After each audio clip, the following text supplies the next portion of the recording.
"You're embarrassing us with your poverty," my mother Vivienne spat, throwing my suitcase down the marble steps of their Bellmont Hills mansion. "We can't have you dragging down the family name anymore." The golden handles of their $1 million home clicked shut behind me like the sound of a vault ceiling. If you think family betrayal has limits, stay close, because what I did to them next will redefine everything you believe about justice. Before we jump back in, tell us where you're tuning in from, and if this story touches you, make sure you're subscribed, because tomorrow I've saved something extra special for you. Have you ever been cast out by the people who raised you, not for who you are, but for what you don't have in your bank account? Have you ever watched your own blood choose money over love, status over loyalty? 3 years ago, I stood on those same marble steps as the family disappointment. Today, I own every inch of marble, every crystal chandelier, every thread of imported silk that once made them feel superior to me. My name is Camilla Thorne, and this is the story of how I went from being the poor daughter they disowned to the woman who foreclosed on their entire world. Let me paint you the picture of how this all started. The Thorne family, my family, lived in Bellmont Hills, where the average home costs more than most people make in a lifetime. We're talking about a neighborhood where having a Tesla in your driveway makes you the poor neighbor, where charity galas cost more to attend than most people's annual salaries, where your worth is measured not by your character, but by the zeros in your portfolio. My parents, Vivienne and Reginald Thorne, built their empire in luxury real estate development. They didn't just sell houses to the wealthy. They created entire communities where the elite could hide from the ordinary world. Estates with names like Rosewood Manor and Platinum Oaks, where the monthly maintenance fees alone could fund a small business. But here's the thing about growing up in a family obsessed with wealth. When you don't fit their golden mold, you become the stain on their perfect reputation. While my siblings, Anastasia and Broderick, pursued acceptable careers in investment banking and corporate law, I chose a different path. I became a social worker in downtown Millbrook, helping families in crisis, working with kids who reminded me that love shouldn't come with a price tag. The distance between my world and theirs wasn't just measured in miles, it was measured in values. Every family dinner became a battlefield. Every holiday gathering turned into an interrogation about my life choices. They couldn't understand why I'd choose a salary of $47,000 a year when I could have leveraged the family name for so much more. "You're wasting your potential," Vivienne would say, her perfectly manicured nails drumming against whatever designer handbag matched her outfit that day. "The Thornes are builders, not whatever it is you do with those people." Those people. That's how she referred to the families I helped, the children I mentored, the communities I served. In her mind, my choice to work with low-income families wasn't just a career decision. It was a betrayal of everything the Thorne name represented. But the real breaking point came during what I thought would be a normal family dinner at their Bellmont Hills estate. Picture this: a dining room that could house 3 families, a table imported from some Italian castle, and enough crystal to blind you when the chandelier caught the light just right. Anastasia had just announced her engagement to some hedge fund prince, and Broderick was celebrating his promotion to senior partner. Then came my turn to share.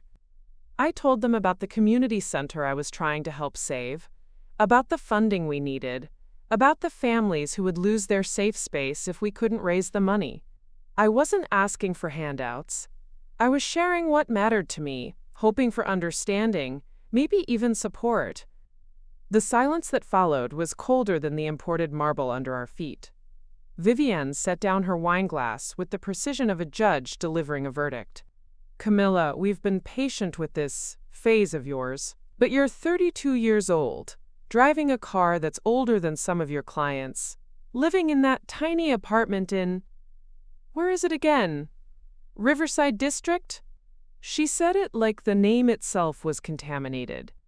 "We've given you every opportunity to succeed," Reginald added, his voice carrying the weight of disappointment that only a father can deliver. "The best schools, the right connections, a trust fund that you've barely touched because you're too proud to access it. And what do you have to show for it? That's when Anastasia, my own sister, delivered the blow that would change everything. Honestly, Cam, it's embarrassing. My friends ask what you do, and I have to lie. Do you know how that feels? Having to pretend my sister isn't poor? Poor. That word hung in the air like poison gas. I wasn't poor. I was making conscious choices about how I wanted to live my life. But in their world, anyone making less than 6 figures might as well be homeless. You're a charity case who happens to work with charity cases, Broderick laughed, actually laughed, as if my life was some kind of joke told at country club gatherings. It's pathetic. The room started spinning. These weren't strangers attacking me. This was my family, the people who were supposed to love me unconditionally, reducing my entire existence to a number in a bank account. Maybe, Vivienne said, standing up with the grace of someone who'd never doubted her place in the world, it's time you learned what being actually poor feels like. Maybe then you'll appreciate what you've been throwing away. That's when Reginald delivered the final blow. You have 24 hours to decide. Either you quit that job, move back home and start acting like a thorn, or you're out. Completely out. No family support, no trust fund access, no safety net. You want to live like you're poor? Then be poor. I looked around that massive dining room, at the faces of the people who had raised me, searching for any sign that this was just a harsh lesson, a wake-up call that would end with hugs and understanding. Instead, I saw 4 people who had already made their decision about my worth. Fine, I said, standing up with a calmness that surprised even me. I'll be gone by tomorrow. Vivienne smiled, actually smiled, like she'd just won a particularly satisfying hand of poker. Good, maybe this will teach you some sense. But as I walked toward the door of that mansion, past the imported artwork and designer furniture that represented everything they valued, I made a promise to myself. They wanted to teach me about money? They wanted to show me what power looked like? Perfect. Class was about to begin, and I was going to be their teacher. What they didn't know, what they couldn't possibly imagine, was that their poor daughter had been paying attention all these years. I knew their business inside and out. I understood their investments, their properties, their carefully constructed empire. And most importantly, I knew their weaknesses. The marble steps felt different under my feet as I walked away that night. Not like a path to exile, but like a launching pad. Because sometimes the best revenge isn't getting mad. It's getting educated, getting strategic, and getting even in ways they never saw coming. They thought they were teaching me a lesson about money. Instead, they had just handed me the keys to their destruction. And I was about to show the Thorne family that the daughter they called poor was about to become the richest woman in their worst nightmare. The foreclosure notice I would eventually serve them, it was just the beginning. Preparing and narrating this story took us a lot of time, so if you are enjoying it, subscribe to our channel, it means a lot to us. Now back to the story. You need to understand what I gave up to become the woman they called embarrassingly poor. This wasn't a story that started with that dinner table confrontation. This was years in the making, a slow-motion collision between who I was raised to be and who I chose to become. Growing up as a Thorne meant growing up in a world where money wasn't just important, it was oxygen. From the moment I could walk, I was groomed for their version of success. Private tutors, elite academies, summers in the Hamptons, winters in Aspen. My childhood friends lived in houses that appeared in architectural magazines. My teenage years were spent at charity galas, where the silent auction items cost more than most people's cars. But here's what money can't buy: a conscience. And mine started speaking to me early. I was 16 when I first volunteered at the Riverside Community Center, initially because my expensive private school required, quote, community service hours for graduation. It was meant to be a box-checking exercise, a way to pad my college applications with evidence that I cared about less fortunate people. Instead, it changed everything. The first day, I met Elena Rodriguez, a single mother working 3 jobs to keep her family housed and fed. She was my age when she had her first child, and by 30 she was raising 4 kids in a 2-bedroom apartment. But when she smiled, when she talked about her children's dreams and futures, she had something my family never possessed despite all their wealth: peace. Genuine happiness that didn't depend on stock market performance or property values. That's when I realized that everything I'd been taught about success was a lie.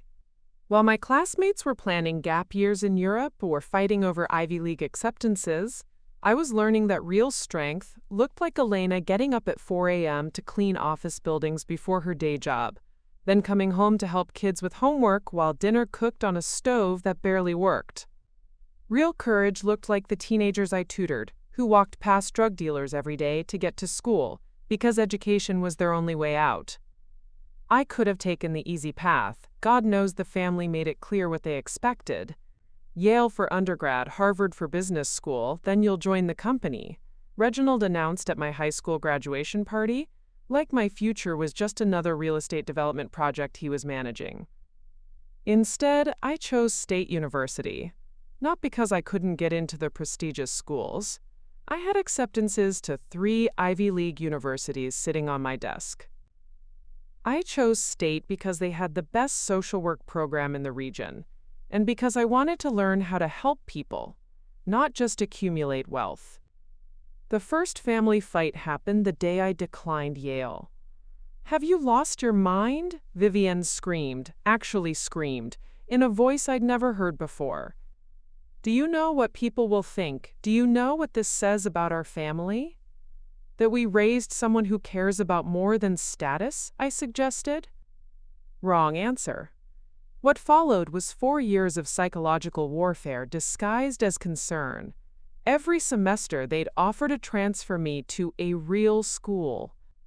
Every holiday break became an intervention about my phase. They couldn't understand why I was wasting my intelligence on people who couldn't help themselves. But I kept going. I graduated summa cum laude with my social work degree, then earned my master's while working part-time at the community center. Not because I had to, my trust fund could have covered everything, but because I wanted to understand what it felt like to work for something that mattered. That's when I made the decision that would eventually lead to this whole story. I moved out of Bellmont Hills. Not just out of the family mansion, I moved out of their world entirely. I found a small apartment in Riverside District, the same neighborhood where I'd been volunteering for years. 1 bedroom, 700 square feet, a kitchen so small I could touch both walls with my arms spread wide. My monthly rent was less than what my family spent on wine in a week. To them it was incomprehensible. Why would someone with access to luxury choose simplicity? Why would someone with a trust fund choose to live paycheck to paycheck? Because I wanted to understand the people I was serving. I wanted my empathy to be real, not theoretical.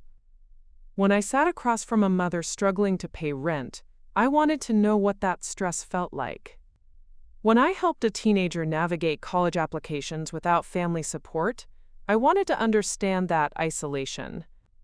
So I touched my trust fund exactly once to pay for my master's degree. Everything else I earned. My car was a 15-year-old Honda with peeling paint and air conditioning that worked only when it felt like it. My furniture came from thrift stores and garage sales. My clothes were bought on clearance racks, not in boutiques where personal shoppers knew your measurements by heart. The family watched this transformation like I was dying of some terminal illness they couldn't cure. "She'll come to her senses," I'd hear Anastasia tell people at social events, her voice carrying that particular mix of embarrassment and condescension that only rich people can perfect. "She's just finding herself." Broderick was less diplomatic. "My sister's having an extended identity crisis," he'd explain to his law firm colleagues. "Don't worry, she'll grow out of it." But I wasn't finding myself or having a crisis. I was building myself into someone I could respect. Every day at the community center taught me something new about resilience, about creativity, about finding joy in circumstances that would have sent my family into therapy.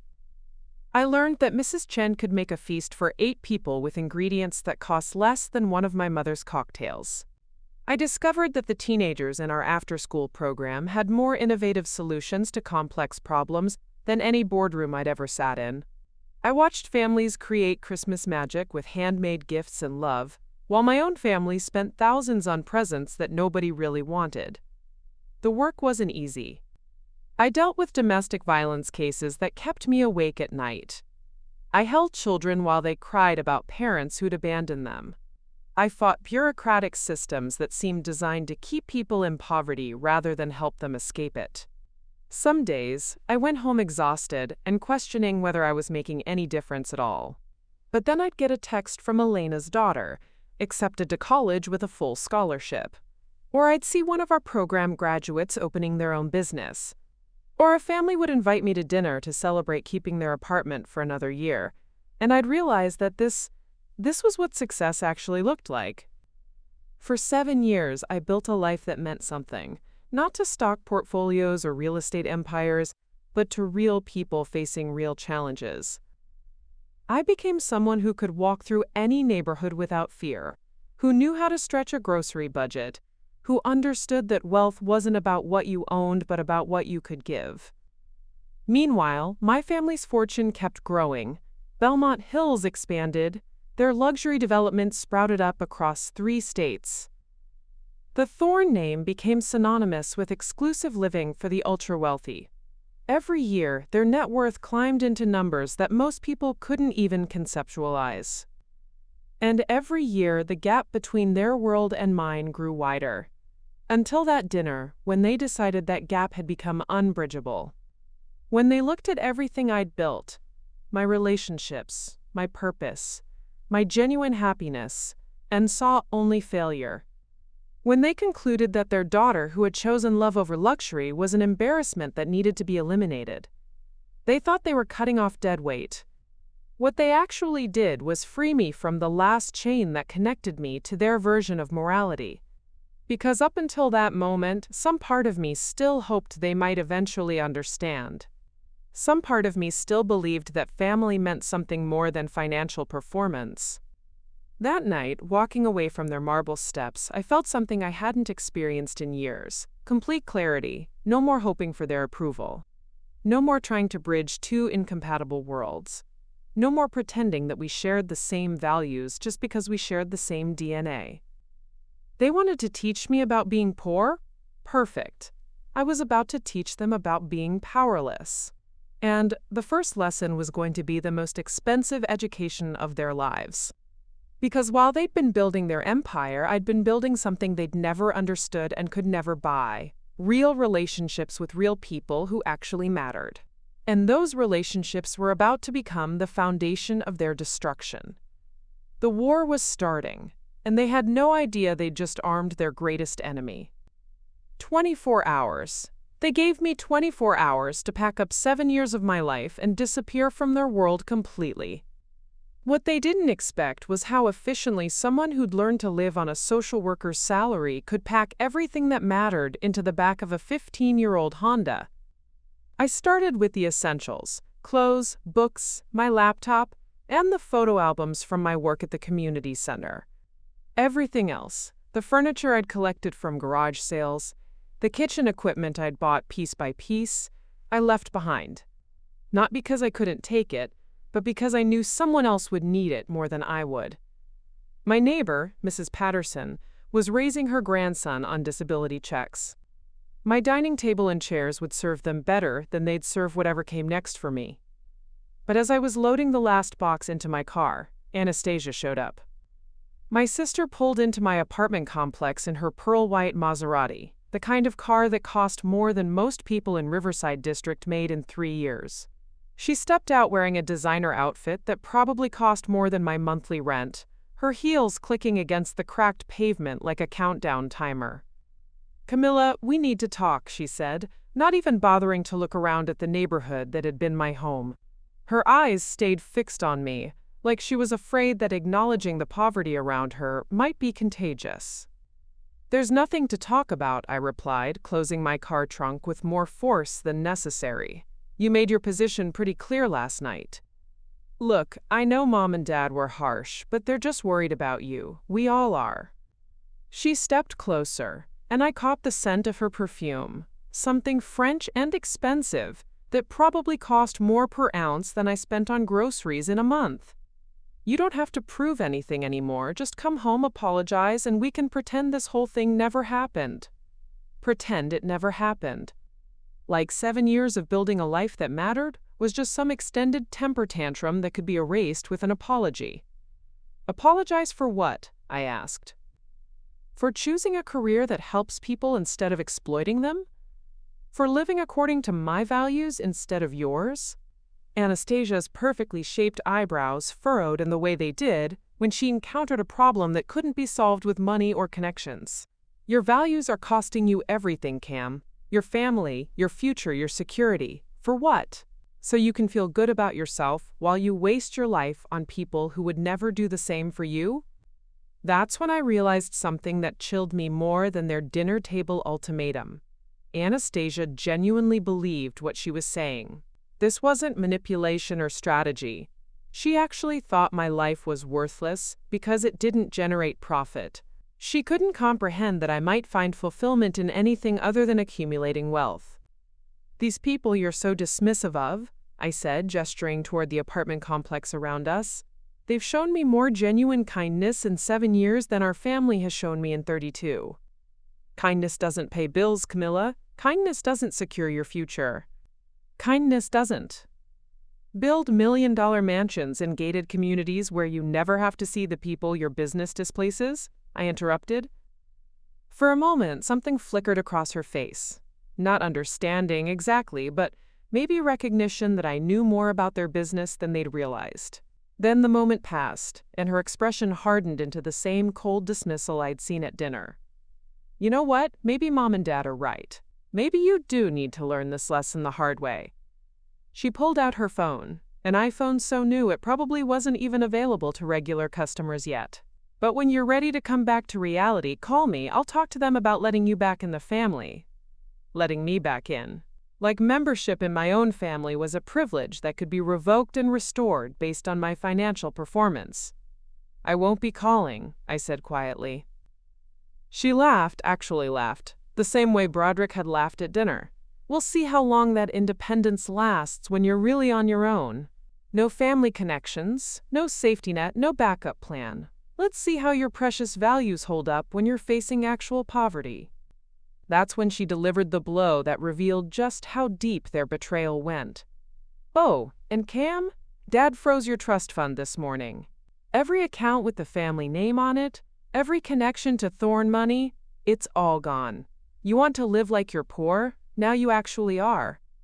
My trust fund, the money I'd barely touched in 7 years, the safety net I'd kept in the background, not because I needed it, but because it represented the only thread still connecting me to my family. They'd cut it. Not because they had to, but because they wanted to make sure I understood exactly how powerless they believed I was without them. Good, I said and meant it. Now I know exactly where I stand. Anastasia's face twisted with confusion. She'd expected tears, begging, maybe panic. Instead, she got calm acceptance. You're making the biggest mistake of your life. No, I replied, getting into my car. The biggest mistake of my life was thinking any of you were capable of love without conditions. As I drove away, I watched her in my rearview mirror, standing next to her Maserati in the parking lot of an apartment complex she'd probably never seen before, looking completely lost. For the first time in her life, Anastasia Thorne had encountered a problem that couldn't be solved with money, and she had no idea how to process it. But I wasn't thinking about Anastasia anymore. I was thinking about what she'd revealed without meaning to. Dad had frozen my trust fund this morning. That meant they'd planned this confrontation. The dinner, the ultimatum, the 24-hour deadline, it wasn't an emotional reaction to my choices. It was a calculated business decision designed to force me back into their world. They'd weaponized my own money against me, turned my family connections into leverage, and assumed that financial pressure would break me the way it had probably broken other people who dared to oppose them. They thought they understood me, thought they knew what motivated me, thought they could predict my response to their strategy. They were wrong on every count. As I drove through Riverside District one last time, past the community center where I'd learned what real strength looked like, past Elena's apartment building where I'd discovered what genuine kindness meant, past the small businesses and family homes that had taught me more about wealth than any trust fund ever could, I felt something unexpected: gratitude. Not for the way they'd treated me, but for the clarity their betrayal had provided. For 32 years, I'd been trying to bridge two incompatible worlds, always hoping that someday my family might understand why their version of success felt empty to me. Now I knew they never would, and, more importantly, I knew I didn't need them to. The phone calls started before I'd even reached the highway. First Broderick, Cam, Anna told me what happened. Look, this whole thing has gotten out of hand. Why don't you come stay with Melissa and me for a few days while we figure this out? Then my mother, Camilla, your father may have been hasty with the trust fund situation. We can discuss reinstating it if you're willing to be reasonable about your future. Then Reginald himself. This family doesn't abandon its own, but we also don't enable destructive behavior. The choice is yours. I deleted every voicemail without listening to them completely. Their words didn't matter anymore. What mattered was what their actions had revealed. They viewed love as a transaction, family as a business arrangement, and me as an asset that had failed to perform according to their expectations. Fine, if they wanted to treat this like a business, I'd treat it like a business too.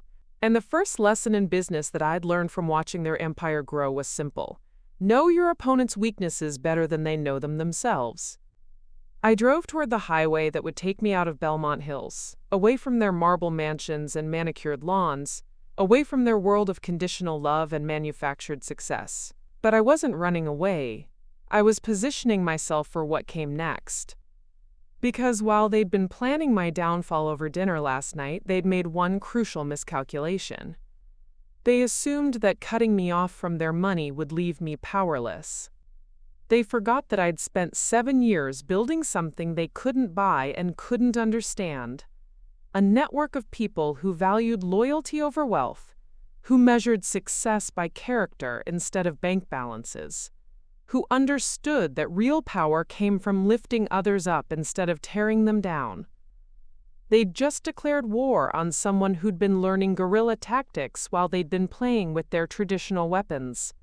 And the battlefield they'd chosen, Bellmont Hills, their precious real estate empire, their million-dollar monuments to greed, was territory I knew better than they realized. The highway stretched ahead of me, leading toward whatever came next, but for the first time in years I wasn't worried about the destination. I was excited about the journey. Class was about to begin, and their education was going to cost them everything. The highway led me to the one place that had always felt like home, Elena Rodriguez's house in the heart of Riverside District. Not because I had nowhere else to go, but because I needed to be around people who understood that family wasn't defined by DNA or bank accounts, but by who showed up when your world collapsed. Elena's house was everything my family's mansion wasn't. Small, warm, lived in, real. The front yard had toys scattered across brown grass that struggled to grow, despite her kids' best efforts to water it with a garden hose that leaked at 3 different joints. The paint was peeling in places, and the screen door had a tear that she'd patched with duct tape, but when I pulled into her driveway at 9 o'clock that night, every window glowed with the kind of warmth that no amount of money could buy. I sat in my car for a moment, engine off, trying to find the words to explain why I was here. How do you tell someone that your family just erased you from their lives because you chose to care about people like her? How do you admit that everything you thought you knew about unconditional love was a lie? Before I could figure it out, the front door opened and Elena appeared, wiping her hands on a dish towel. She took one look at my packed car, at my face, and her expression shifted from surprise to understanding, to something that looked like anger. "Those pendejos actually did it, didn't they?" she said, using a word I'd never heard her say before. Elena didn't curse, not even when she was dealing with her most frustrating days. But seeing me sitting in her driveway with everything I owned packed into my Honda had apparently pushed her past her usual boundaries. "Elena, Don't you dare apologize," she interrupted, walking down the cracked concrete steps toward my car. "And don't you dare act like this is your fault. Get out of that car and come inside. We're gonna figure this out." That's when I started crying. Not the pretty, controlled tears that wealthy women cried at charity luncheons when discussing the, quote, plight of the less fortunate. These were ugly, exhausting sobs that came from somewhere deep in my chest, the kind of crying that happens when you realize that the safety net you thought would always be there was actually made of tissue paper. Elena didn't say anything. She just opened my car door, helped me out, and wrapped her arms around me in a hug that smelled like dish soap and the arroz con pollo she'd been making for dinner. She held me while I cried on her front lawn, under the streetlight that flickered because the city couldn't afford to fix it, surrounded by the sounds of a neighborhood that my family considered beneath them. "Come on, Misha," she said finally, her voice soft but firm. "Let's get you inside." Elena's living room was crowded with furniture that had been passed down through generations, bought second-hand, or rescued from curbsides. But it was also filled with family photos, children's artwork taped to walls, and the kind of comfortable chaos that comes from a house where people actually live instead of just existing. Her 4 kids, Miguel, Sofia, Carlos, and little Isabella, looked up from their homework when we walked in. "Kids," Elena announced, "Miss Camilla is going to be staying with us for a while." No questions, no explanations, no discussion about whether they had room or could afford another mouth to feed. Just immediate, unconditional acceptance. In 30 seconds, Elena's family did what my own family couldn't do in 32 years. They made space for someone who needed it, no conditions attached. "What happened?" asked Sophia, who was 16 and had been in my after-school tutoring program for 3 years. She was sharp, observant, destined for college if we could navigate the financial aid process correctly. "Did your family finally lose their minds completely?" "Sophia," Elena warned, but I could see she wanted to know the answer too. So I told them. Sitting on Elena's couch that sagged in the middle, drinking coffee that came from a can instead of being imported from some remote mountainside, I explained what had happened. The dinner confrontation, the ultimatum, the frozen trust fund, Anastasia's visit, all of it. The room got quieter with each detail.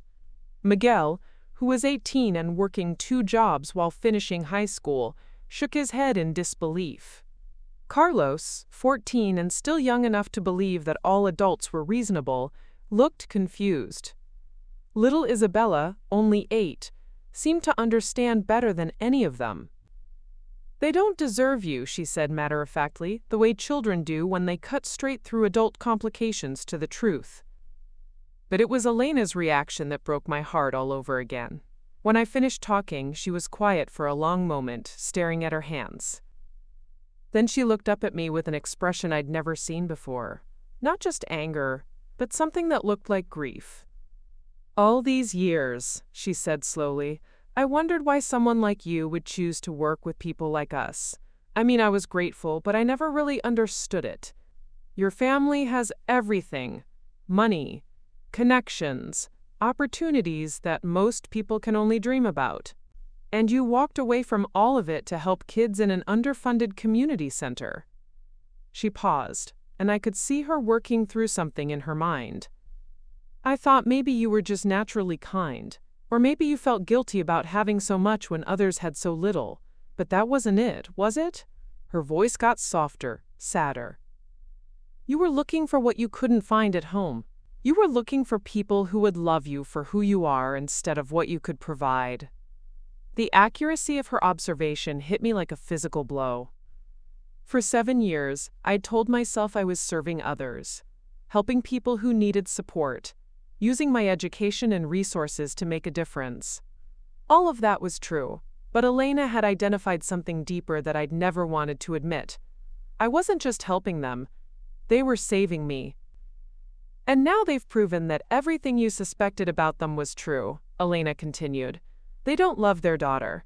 They love their idea of what their daughter should be. And when you refused to be that person, they discarded you like you were nothing. Miguel stood up abruptly, pacing to the window that looked out onto the street. This is bullshit, he said, his voice tight with controlled anger. Sorry, Mom, but it is. These rich people think they can just throw people away when they don't perform according to their expectations. They do it to employees, they do it to tenants, and now they're doing it to their own daughter. Miguel, Elena said gently. No, Mom. Miss Camilla has spent years fighting for people like us, standing up to bureaucrats and landlords and school administrators who think we don't matter because we don't have money. And her own family treats her worse than any of those people ever did. Sophia nodded in agreement. Remember when Mr. Hendricks tried to cut our after-school program? Miss Camilla went to 3 school board meetings and brought a lawyer friend to make sure they couldn't do it. She fought harder for us than her own family fights for her. Carlos, who usually stayed quiet during adult conversations, spoke up. So what are you going to do now? It was a simple question, but it carried the weight of everything that came next. What was I going to do? For the first time in my adult life, I had no plan, no safety net, no clear path forward. The life I'd built over 7 years was gone. The family I'd tried to love despite our differences had erased me. The trust fund that represented my only financial security had been frozen.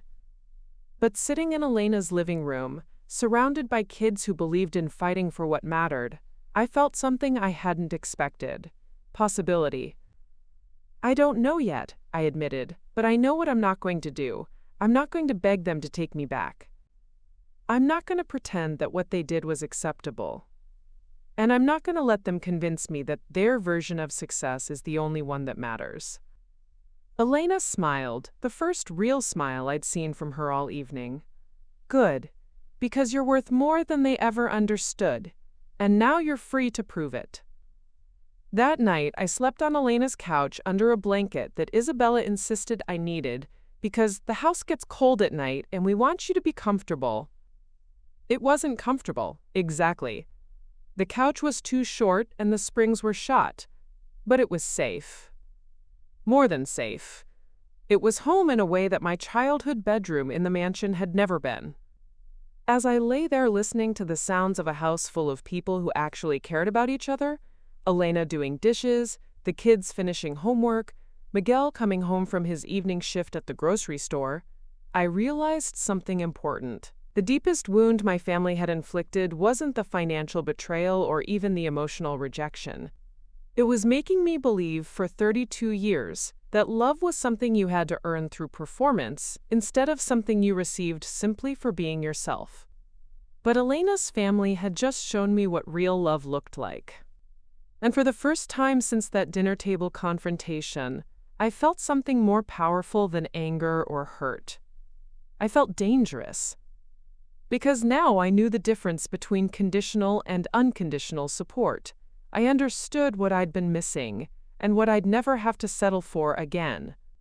And most importantly, I was surrounded by people who valued loyalty, integrity, and genuine care, qualities that money couldn't buy but could definitely be used to protect.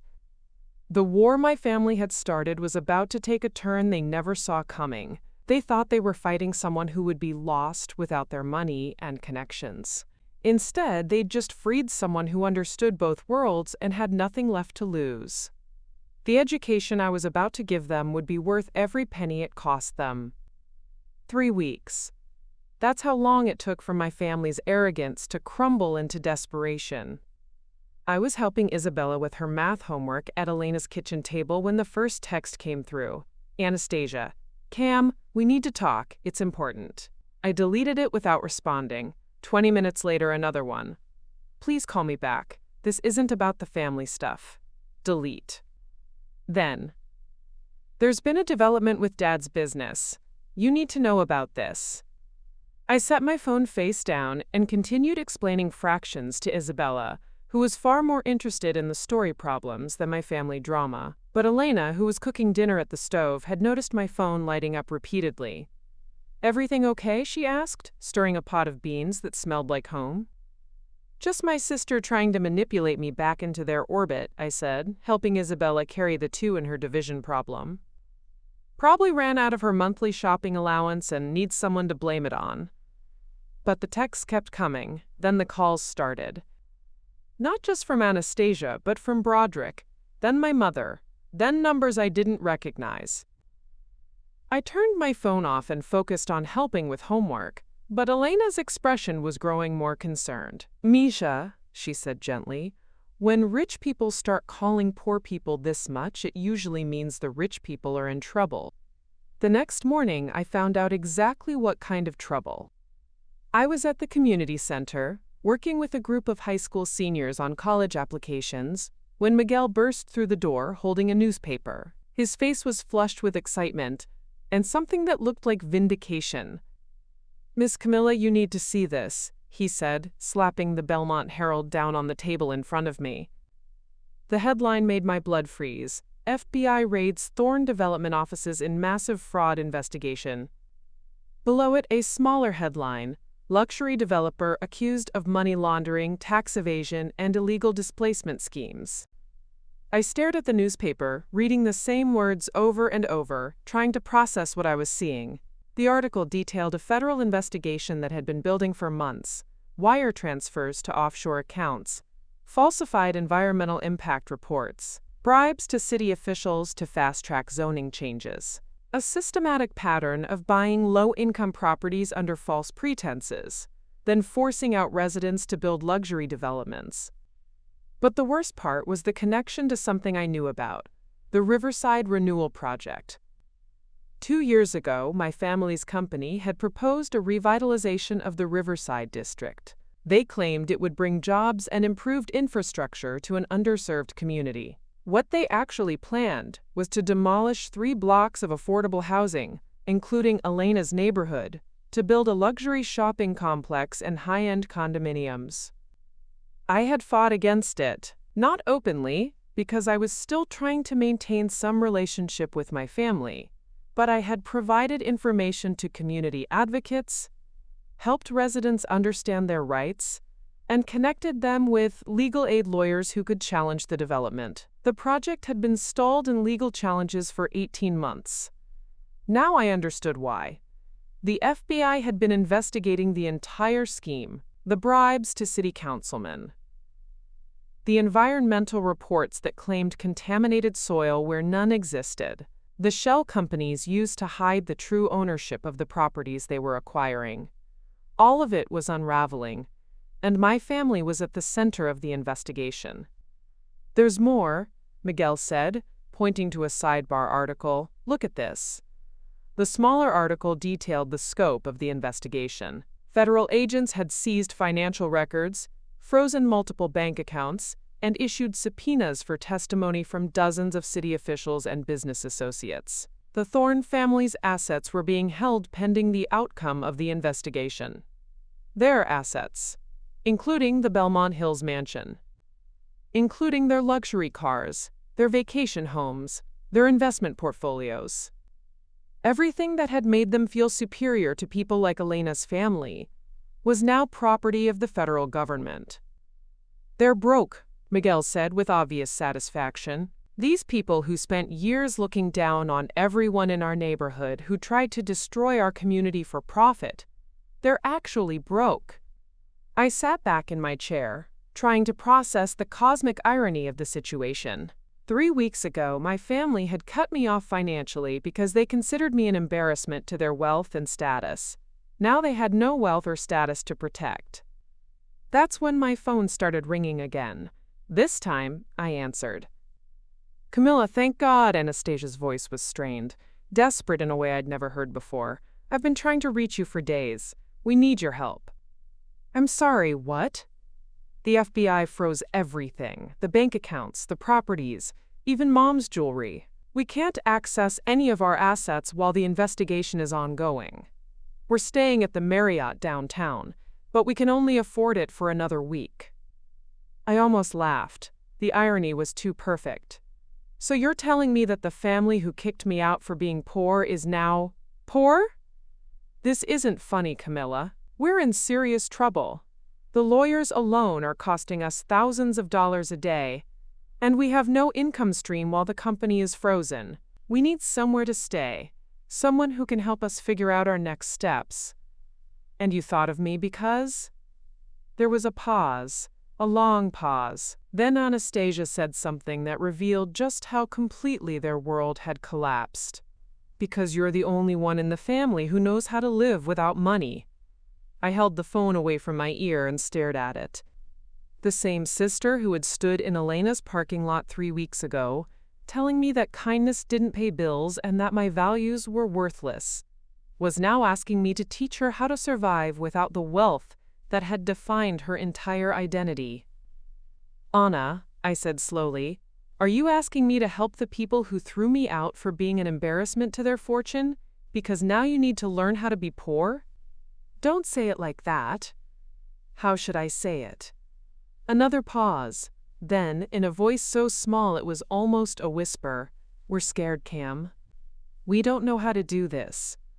We've never had to worry about money before. We don't know how to budget or find affordable housing or any of it. You're good at this stuff. You've been living this way for years. The desperation in her voice was real. For the first time in her life, Anastasia Thorne was facing the possibility of actual financial insecurity, and she was terrified. The woman who had laughed at my choice to live paycheck to paycheck was now begging me to teach her how to do exactly that. Where are Mom and Dad? I asked. Dad's with lawyers 18 hours a day trying to salvage what he can. Mom's not handling this well. She's been in bed for 3 days. Broderick flew to Switzerland to see if he can access any of the offshore accounts before the feds freeze those too. So the family that had always presented a united front against my poor life choices was now scattered, desperate, and completely out of their depth. The parents who had raised their children to believe that money solved every problem were discovering what happened when that money disappeared overnight. Anastasia, I said, watching Miguel and the other students pretend not to listen to my phone call, 3 weeks ago you told me that kindness doesn't pay bills. You said my values were worthless. You stood in my neighborhood and told me I was making the biggest mistake of my life by choosing principle over profit. I know what I said, but you also said that when I was ready to come back to reality, I should call you. That you'd talk to Mom and Dad about letting me back in the family. Camilla, please. Here's the thing, Anna. I am back to reality. This is reality. Your father built his fortune by exploiting people like the families I work with every day. He got rich by displacing communities, bribing officials, and treating human beings like obstacles to profit. And now he's facing the consequences of those choices. You don't understand. I understand perfectly. You want my help because I'm the only person you know who's learned to live with integrity instead of exploitation. But you're not asking me to help you become better people. You're asking me to help you survive until you can go back to being the same people you've always been. The silence on the other end of the phone stretched long enough that I wondered if she'd hung up. Finally, she spoke. So you're just going to let us suffer? We're your family. You're the people who told me I wasn't family anymore when I didn't meet your financial expectations.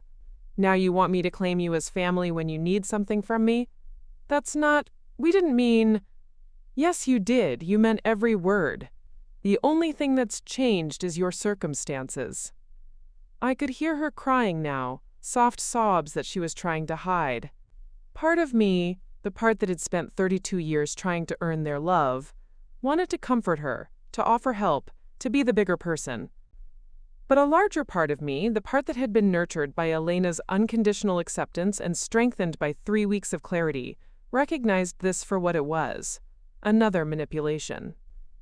They weren't calling because they'd realized they were wrong about me. They were calling because they needed my skills to survive their consequences. Anna, I said gently, I hope you figure this out. I genuinely do, but I'm not your solution. Camilla, wait. I hung up and turned off my phone. Around the table, the high school students were staring at me with a mixture of awe and concern. They'd grown up in families that struggled financially, and they'd just heard me turn down a desperate plea for help from my own relatives. "Miss Camilla," asked Maria, a 17-year-old who was applying to engineering programs, "was that really your family asking you to help them?" "Yes." "The same family that kicked you out for working with us?" "Yes." "And you said no?" I looked around the table at these teenagers who understood struggle in ways my family never would, who knew the difference between people who lifted you up and people who only contacted you when they needed something. "I said no," I confirmed. Miguel grinned and started a slow clap that the other students joined. Not because they were celebrating my family's misfortune, but because they'd just watched someone stand up for their principles when it would have been easier to give in. But as I sat there surrounded by young people who believed in justice and integrity, I realized something important. I wasn't done with my family yet. Not because I wanted to help them, but because their desperation had just revealed an opportunity I hadn't seen before. They needed someone who understood how to navigate the world without wealth and privilege. Someone who knew how to survive on limited resources, how to find affordable housing, how to budget and plan and live within their means. They needed exactly the skills they'd spent years dismissing as worthless. And I was about to teach them a lesson about value that they'd never forget. The truth about my family's crimes went deeper than federal fraud charges. I discovered this when Elena's neighbor, Mrs. Chen, knocked on our door 2 days after my phone call with Anastasia. She was holding a manila envelope with my name written on it in careful handwriting. "A man in a suit came by earlier," she explained in her accented English. "Said he was looking for Camilla Thorne. I told him you stay here sometimes. He asked me to give you this." Inside the envelope was a business card for Agent Rebecca Morrison, FBI Financial Crimes Division, and a handwritten note. "Miss Thorne, we believe you may have information relevant to our investigation. Please contact me at your earliest convenience. Your cooperation could be crucial." My first instinct was to throw the note away. I wanted nothing to do with my family's legal troubles. But Elena, who had been reading over my shoulder, had a different perspective. "Mija, this isn't about helping them or hurting them," she said. "This is about making sure they can't hurt anyone else." That afternoon, I sat in Agent Morrison's downtown office, looking at files that revealed the true scope of my family's operation. What I saw made me physically sick. The Riverside Renewal Project wasn't just about building luxury condos. It was the centerpiece of a systematic scheme to steal entire neighborhoods from families who had lived there for generations. My father's company would identify areas with vulnerable populations, elderly homeowners, immigrant families, people with limited English or legal resources. They'd create fake environmental emergencies to justify condemnation proceedings. They'd buy properties for fractions of their value using shell companies, then flip them to their own development firm for massive profits. We estimate they've displaced over 300 families in the past 5 years, Agent Morrison explained, sliding another folder across her desk. Most of these people had no idea what was happening until they received eviction notices. I opened the folder and found photographs of families being forced from their homes, children crying on front porches, elderly people loading belongings into pickup trucks, mothers holding babies while sheriff's deputies changed the locks on houses their families had owned for decades. One photo stopped me cold. It was Elena's street, taken about 2 years ago. I could see her house in the background, and there was Elena herself, standing in front of her neighbor's home with a sign that read, "Save Our Community." She was part of a group of residents who had organized to fight the renewal project. "Your family's company spent almost $2 million trying to break that resistance," Agent Morrison said, noting my reaction. "They hired private investigators to dig up dirt on community leaders. They offered cash payments to residents who would agree to testify that the neighborhood was dangerous and needed redevelopment. They even tried to plant evidence of gang activity to justify increased police presence. The room started spinning. Elena never told me any of this. Mrs. Rodriguez? She was one of their primary targets. Your father's company identified her as the most effective community organizer, so they focused their intimidation efforts on her family. Did you know they had her son Miguel fired from his first job? Made anonymous calls to his employer claiming he was involved in gang activity. I felt like I was going to be sick. Miguel had been devastated when he lost that job. He'd worked so hard to get it, his first real employment opportunity. And when they fired him after only 2 weeks, he'd blamed himself. He thought he wasn't good enough, wasn't smart enough, wasn't professional enough. For months I'd watched him struggle with self-doubt. And all along it was my family systematically destroying his opportunities. There's more, Agent Morrison continued, opening another file. This might be particularly difficult for you to see. She handed me a thick folder labeled Camilla Thorne, Surveillance and Infiltration. Inside were photographs of me, hundreds of them. Pictures of me entering the community center, leaving Elena's house, tutoring kids in the park, shopping for groceries in Riverside District.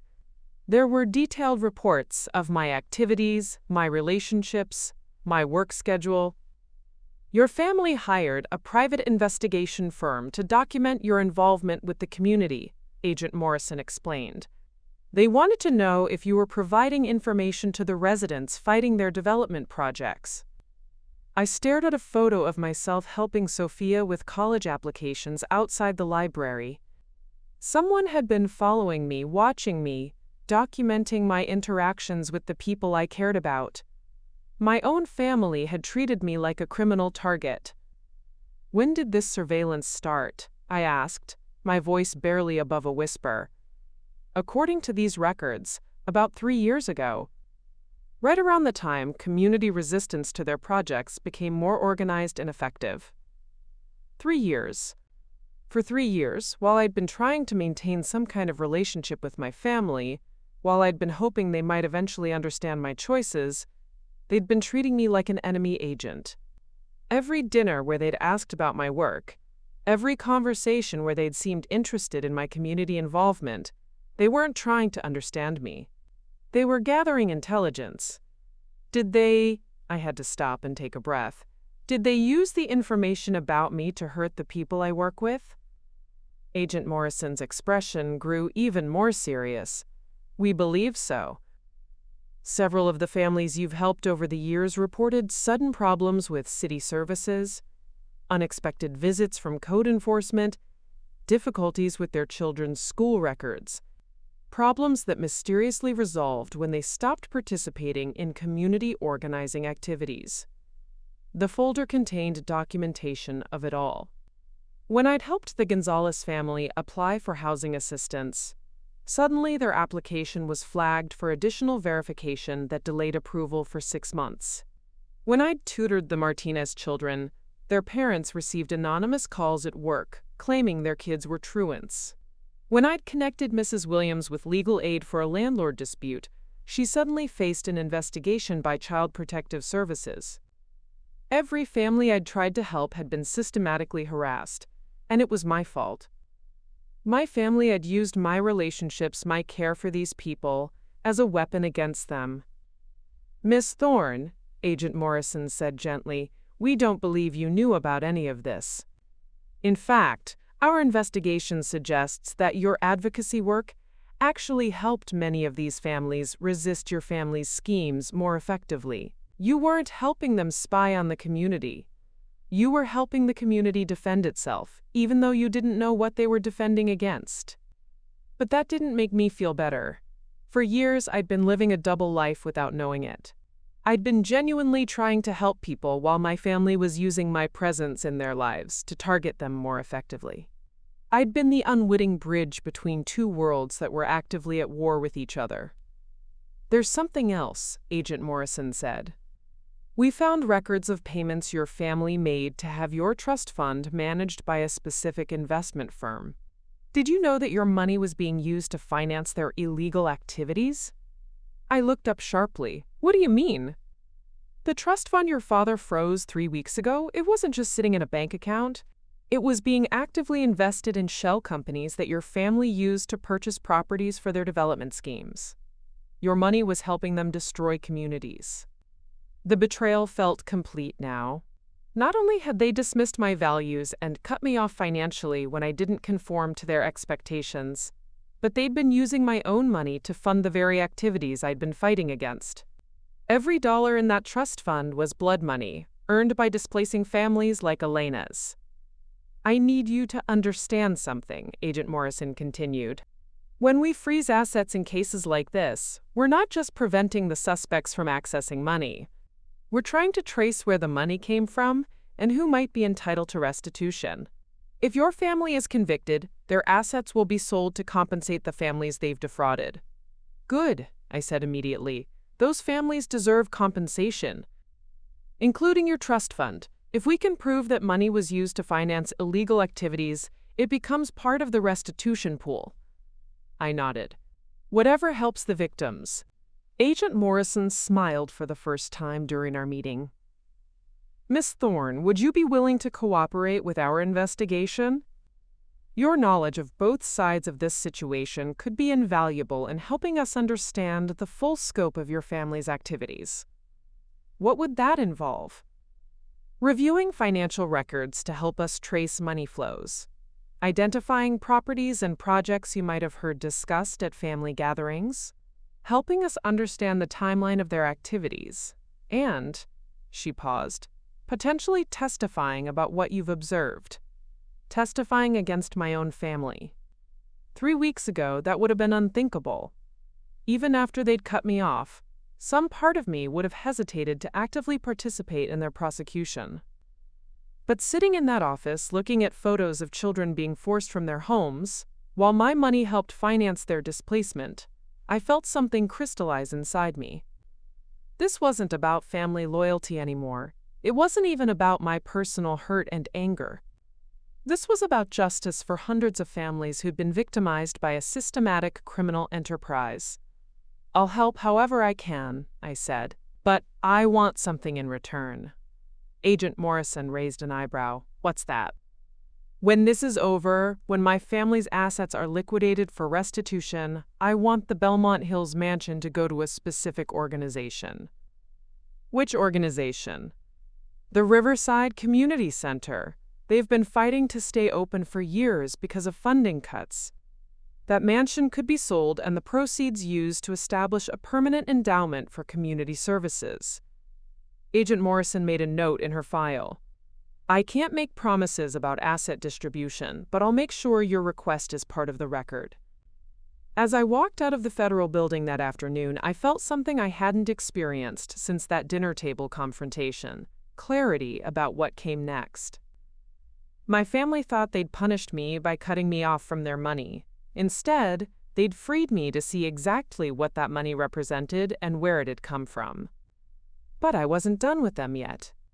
They were about to learn that the daughter they'd dismissed as an embarrassment was going to be the key witness in dismantling everything they'd built.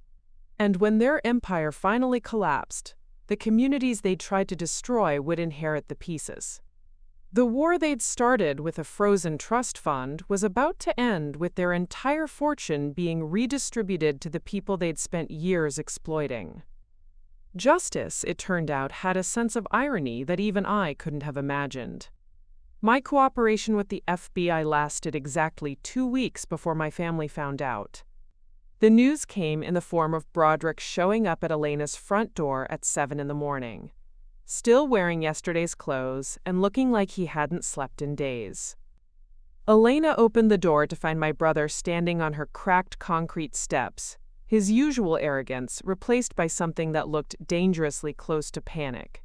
He'd lost weight, his expensive suit was wrinkled, and there was a desperate energy radiating from him that made Elena step back instinctively. I need to talk to Camilla, he said without preamble. It's urgent. She's not here, Elena replied, which was true. I was at the FBI office reviewing more financial documents. But even if I had been home, Elena wouldn't have admitted it.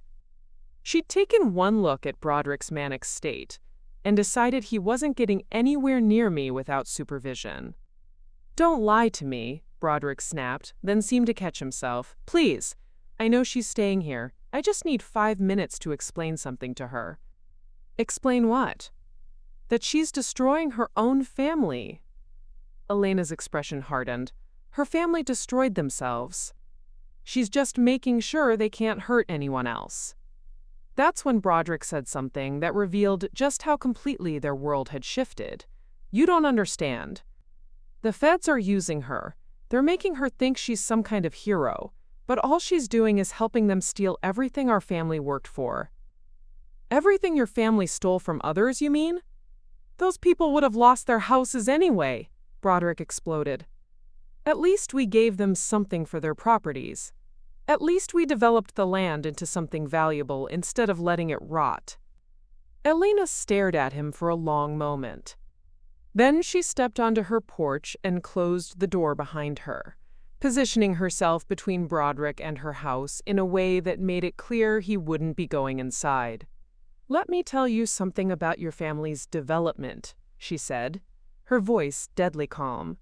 2 years ago, your company tried to force me out of this house. The house where I raised 4 children. The house my husband bought with money he earned working construction for 30 years before he died. They offered me half what it was worth and told me if I didn't take it, they'd find other ways to make me leave. Broderick shifted uncomfortably. "Business is business." "Business?" Elena's voice rose. "They had my son fired from his job. They sent code enforcement to harass my neighbors.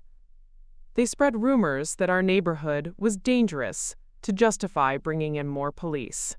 They tried to destroy our community because they thought we were too poor and too brown to fight back." I'm not finished."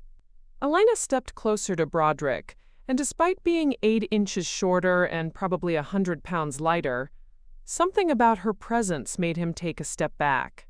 "Your sister spent 3 years helping us organize, helping us understand our rights, helping us find lawyers who could fight your company's lies. She didn't know you were the enemy, but she chose to stand with us anyway. And now you want her to stop helping us get justice because it might cost you money." "She's my sister. She's more family to me than she ever was to you." That's when I arrived, walking up Elena's street after catching a bus from downtown. I could see Broderick's rental car, a modest sedan that was a far cry from his usual BMW, parked crookedly at the curb. As I got closer, I could hear voices raised in argument. "Broderick," I called out, genuinely surprised to see him in Riverside District. "What are you doing here?" He spun around, relief flooding his face. "Cam, thank God, we need to talk." "About what?" "About the fact that you're cooperating with a federal investigation against your own family." I looked at Elena, who shrugged as if to say, he figured it out himself. Then I turned back to my brother, studying his haggard appearance, his obvious desperation, the way his hands were shaking slightly. "How did you find out?" "The FBI served us with a subpoena yesterday requesting all communications between family members over the past 5 years. They specifically mentioned testimony from a, quote, cooperating family member with intimate knowledge of company operations. It doesn't take a genius to figure out who that is." I nodded slowly. "And you came here to what? Talk me out of it?" "I came here to explain what you're really doing." Broderick's voice took on the condescending tone he'd perfected in law school. "You think you're helping people, but you're just being used by prosecutors who want to make their careers on a high-profile case. They don't care about the families in this neighborhood, they just want headlines and conviction statistics." "Is that what you tell yourself?" I asked. "That the FBI invented all those shell companies? That they fabricated the evidence of bribes and fraud? That they forced Dad to launder money through offshore accounts?" "Everyone does business that way, Cam. The rules are just suggestions when you're dealing with the amounts of money we handle. Dad bent some regulations, but he wasn't hurting anyone." Elena made a sound that was half laugh, half snort of disgust. "Wasn't hurting anyone? Tell that to the Morales family who lost their house because your father claimed it was contaminated with lead that didn't exist." Tell that to the Williams family who got evicted because your company filed false police reports about drug activity. Those people got paid fair market value. Fair market value determined by environmental reports your company falsified, I interrupted. I've seen the documents, Broderick. I know about the fake contamination claims, the manufactured safety violations, the shell companies. This isn't about business practices. This is about systematic fraud. Broderick's composed facade cracked. You don't understand what's at stake here. If they convict Dad, he'll get 20 to 30 years. Mom's already having panic attacks every day. Anastasia can't find work because no one wants to hire someone associated with this scandal. Our entire family is being destroyed. Good, I said, and the coldness in my own voice surprised me. Maybe it's time you experienced what it feels like to have your life destroyed by circumstances beyond your control. This is different. How? How is it different? You built your wealth by destroying other people's lives. You targeted vulnerable families, stole their homes, displaced their children, and then acted like you were doing them a favor. The only difference is that now it's happening to you. Broderick ran his hands through his hair, a gesture I remembered from childhood when he was frustrated about not getting his way. Camilla, please. I'm asking you as your brother, stop cooperating with them. Hire your own lawyer and distance yourself from this investigation. We can rebuild together.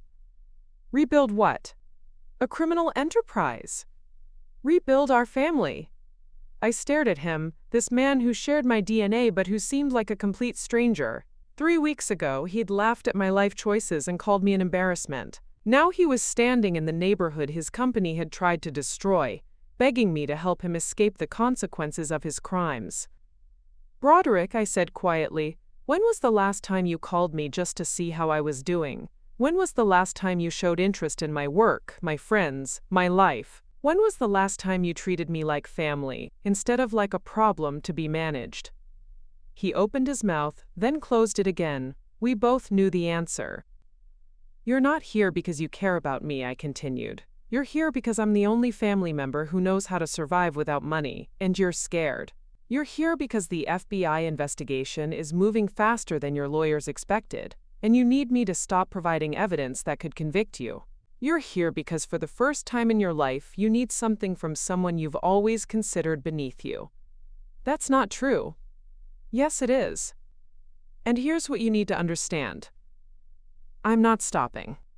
I'm going to testify about every conversation I overheard, every document I remember seeing, every piece of evidence that can help prosecutors prove what Dad's company did to families like Elena's. I'm going to make sure that every dollar your family stole gets returned to the people you stole it from. Broderick's face flushed red. You're going to send your own father to prison. Dad's going to send himself to prison. I'm just making sure he doesn't take anyone else down with him. And what about the rest of us? What about Mom? What about Anna? We weren't involved in the day-to-day operations. I thought about that for a moment.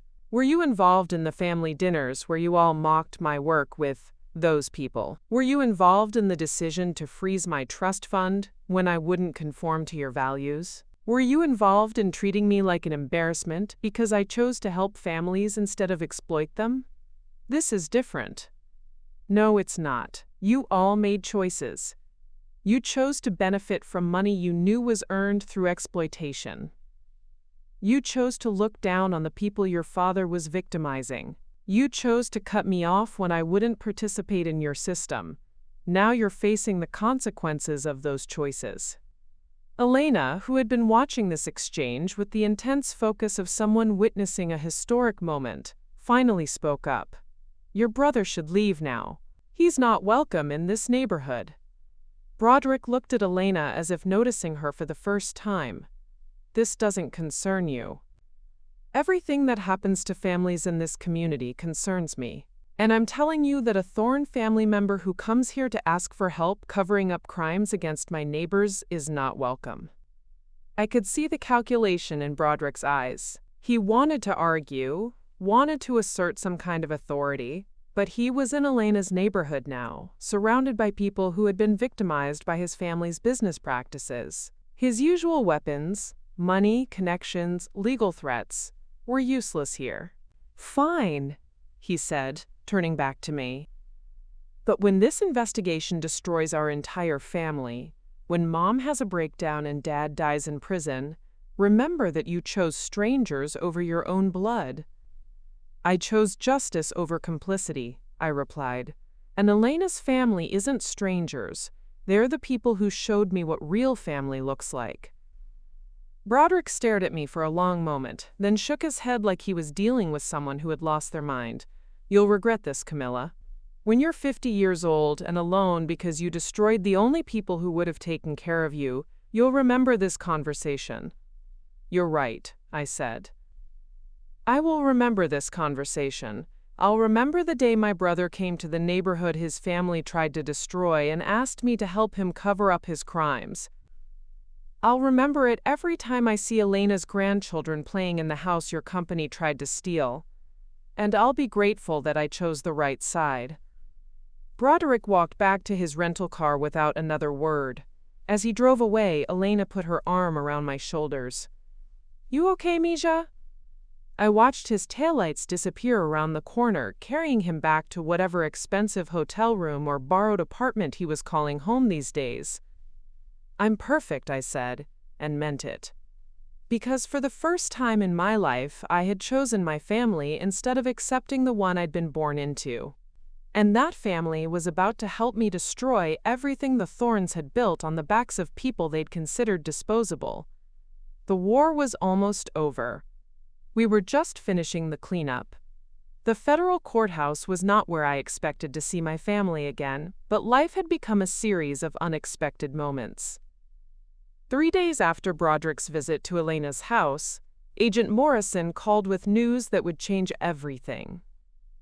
"Miss Thorne, we're ready to move forward with formal charges. Your testimony has been crucial in helping us understand the scope of the criminal enterprise. But there's something else. Something that could give you significant leverage in how this case resolves." I was sitting in Elena's kitchen, helping Carlos with his algebra homework while she prepared dinner.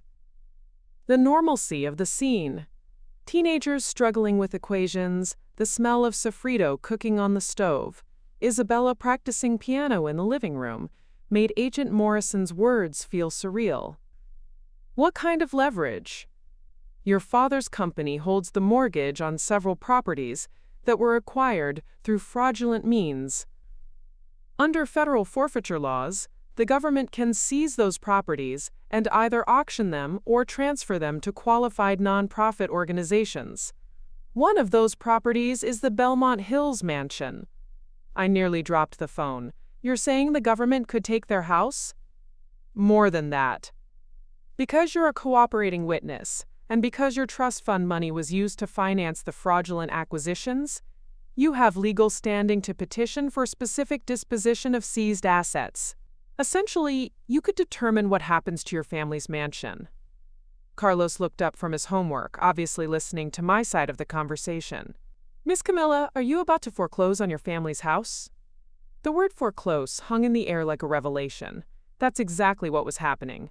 Not through missed mortgage payments or financial hardship, but through the legal consequences of criminal fraud. My family was about to lose everything they'd built through exploitation, and I had the power to determine how that loss would unfold. "Agent Morrison, what would I need to do?" "File a formal petition with the court requesting that the Bellmont Hills property be transferred to the Riverside Community Center as restitution for damages inflicted on the community. Given your cooperation and the evidence you've provided, the court would likely approve the request." After hanging up, I sat in Elena's kitchen trying to process the magnitude of what I'd just learned. The mansion where I'd grown up, where I'd been humiliated and dismissed, where my family had plotted to destroy neighborhoods like this one, I could give it away. I could take everything they'd valued most and hand it over to the people they'd tried to displace. But first, there was something I needed to do. 2 days later, I sent a message to each member of my family. "Meet me at the Riverside Community Center tomorrow at 2 p.m. We need to discuss the terms of your surrender." The community center's main meeting room was nothing like the marble and crystal environments where my family usually conducted business. Folding chairs arranged in a circle, fluorescent lighting that flickered occasionally, motivational posters created by teenagers covering walls painted institutional beige. Elena had helped me set up a table at the front of the room with copies of legal documents and a laptop connected to a projector.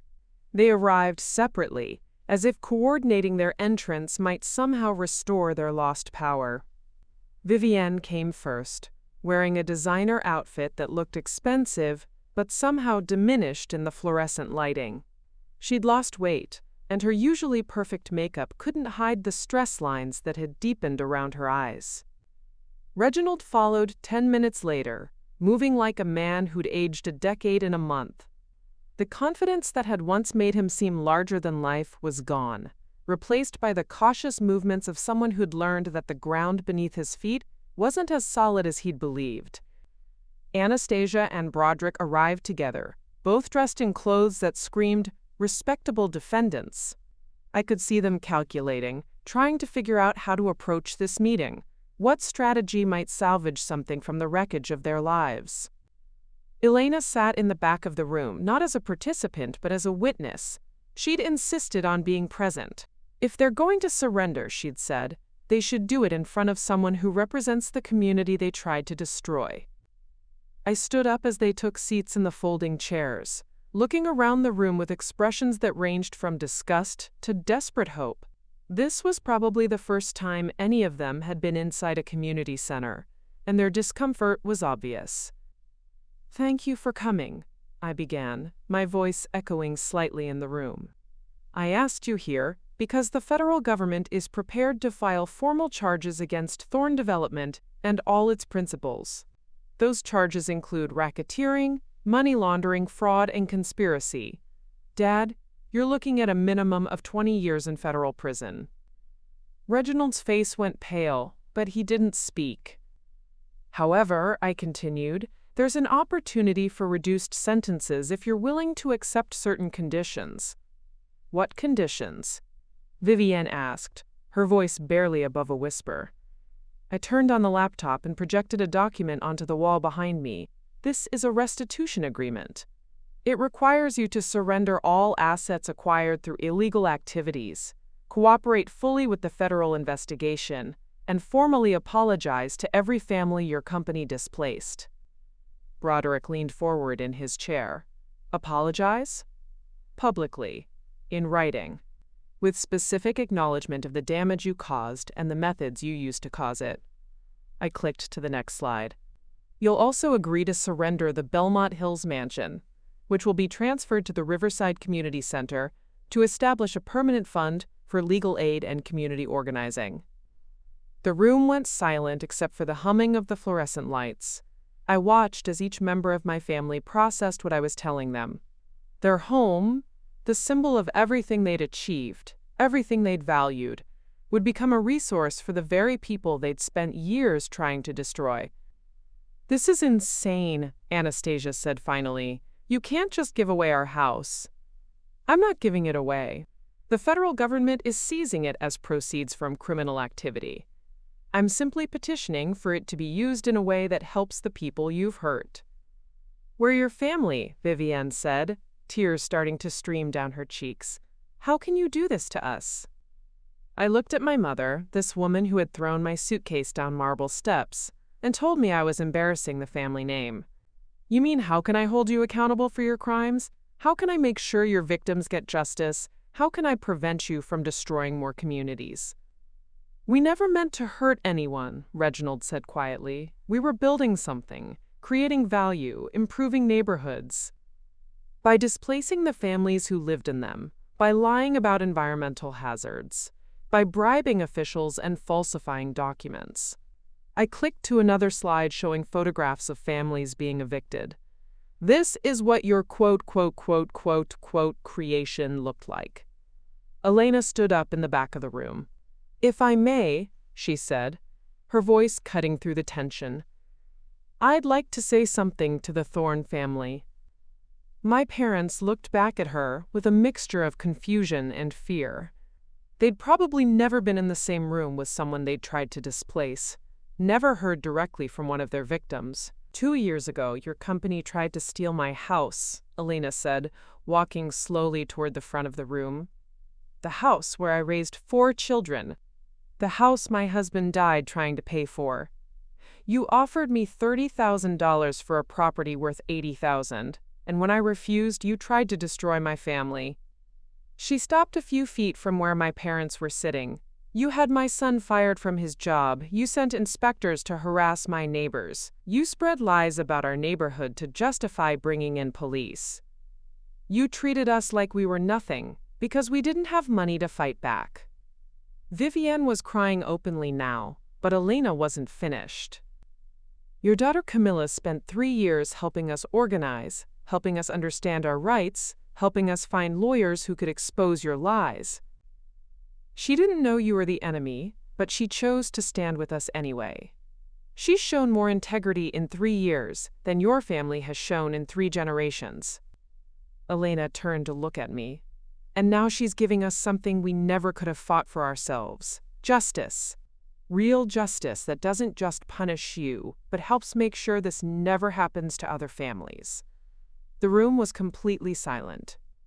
My family sat staring at Elena like they were seeing a human being for the first time, instead of just an obstacle to profit. I turned back to the projected document. You have 48 hours to sign this agreement. If you don't, the federal prosecution will proceed without any consideration for reduced sentences. You'll face the maximum penalties for every charge, and the asset forfeiture will happen anyway, but without any opportunity for input on how it's handled. And if we sign? Broderick asked. Dad gets 5 to 7 years instead of 20 to 30. The rest of you avoid prison time, but face permanent exclusion from any real estate or development business. You'll also be required to perform 2,000 hours of community service in neighborhoods damaged by your company's activities. Anastasia laughed bitterly. Community service? You want us to work in places like this? I want you to understand what community actually means. I want you to see the faces of people you've hurt and learn that their lives have value beyond what you can extract from them. I gathered my papers and closed the laptop. 48 hours. The choice is yours. As I walked toward the door, Reginald called after me. Camilla, please, we can work something else out. Some other arrangement that doesn't involve giving away everything we've built. I turned back to look at him. Dad, you didn't build anything, you stole it. Piece by piece, family by family, lie by lie. I'm not taking away what you built. I'm returning what you stole. Elena walked me to the parking lot while my family remained in the community center, probably trying to figure out some way to negotiate better terms for their surrender. How do you feel? She asked. I looked back at the building where I'd just offered my family a choice between justice and destruction. Like I finally understand the difference between power and strength.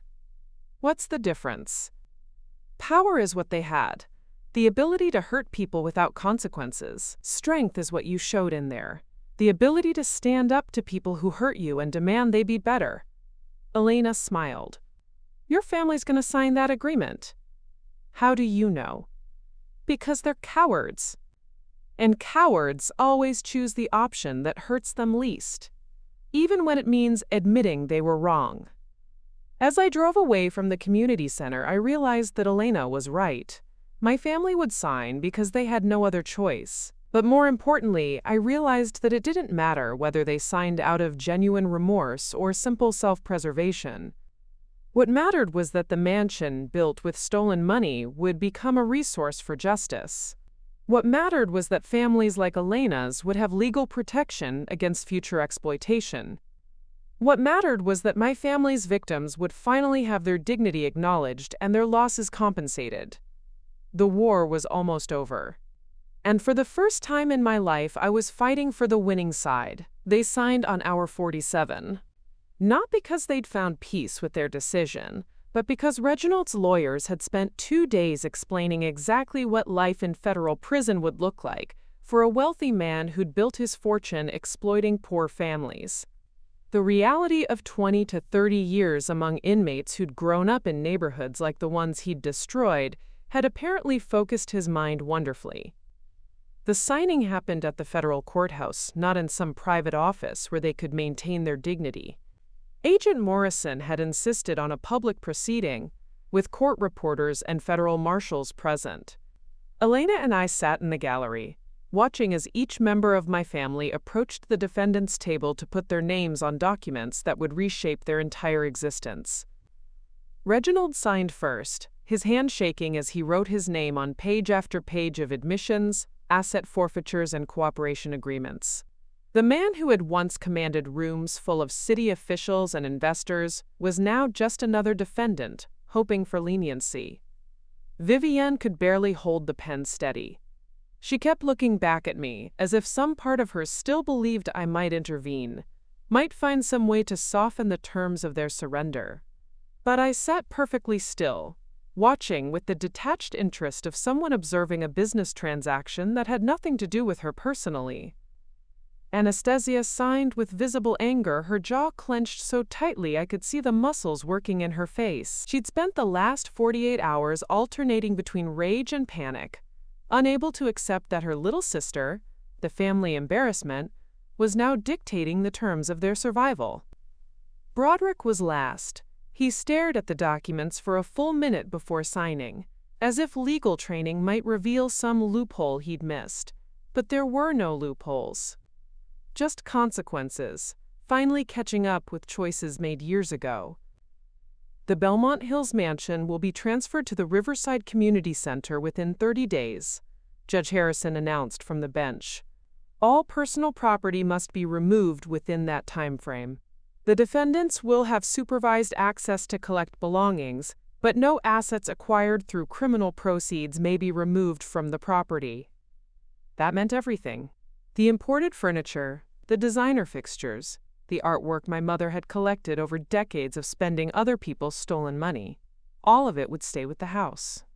They could take their clothes, their photographs, their personal items that predated the criminal enterprise. Everything else belonged to the community now. But the real destruction was just beginning.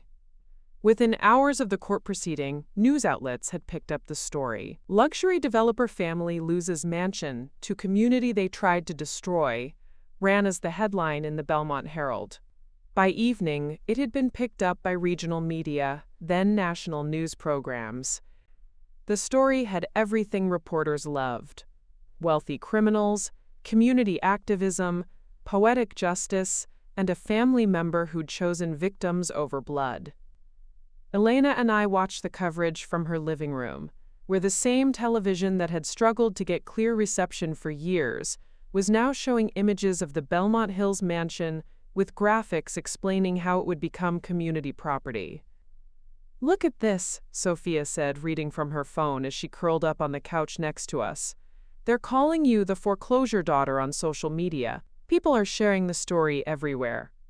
I cringed at the nickname, but Elena was smiling. "Let them call you whatever they want, Mija. What matters is what you did." The phone calls started that night. Reporters wanting interviews, documentary filmmakers wanting to tell the story, legal advocates asking if I'd speak at conferences about corporate accountability. I ignored most of them, but one call was different. "Ms. Thorne, this is Maria Santos from the National Housing Justice Coalition. We've been following your story, and we'd like to invite you to testify before Congress about predatory development practices." "Testify about what specifically?" "About how developers use shell companies and false environmental claims to displace communities. About how families like yours operate with impunity until someone on the inside is willing to expose them. Your testimony could help us pass legislation to protect vulnerable communities from exploitation." I looked around Elena's living room, at the kids doing homework at the kitchen table, at Elena folding laundry while watching the news coverage of her neighborhood's victory. This was what justice looked like when it actually worked. "I'll do it," I said. But while I was fielding calls from advocates and journalists, My family was discovering what systematic destruction felt like from the inside.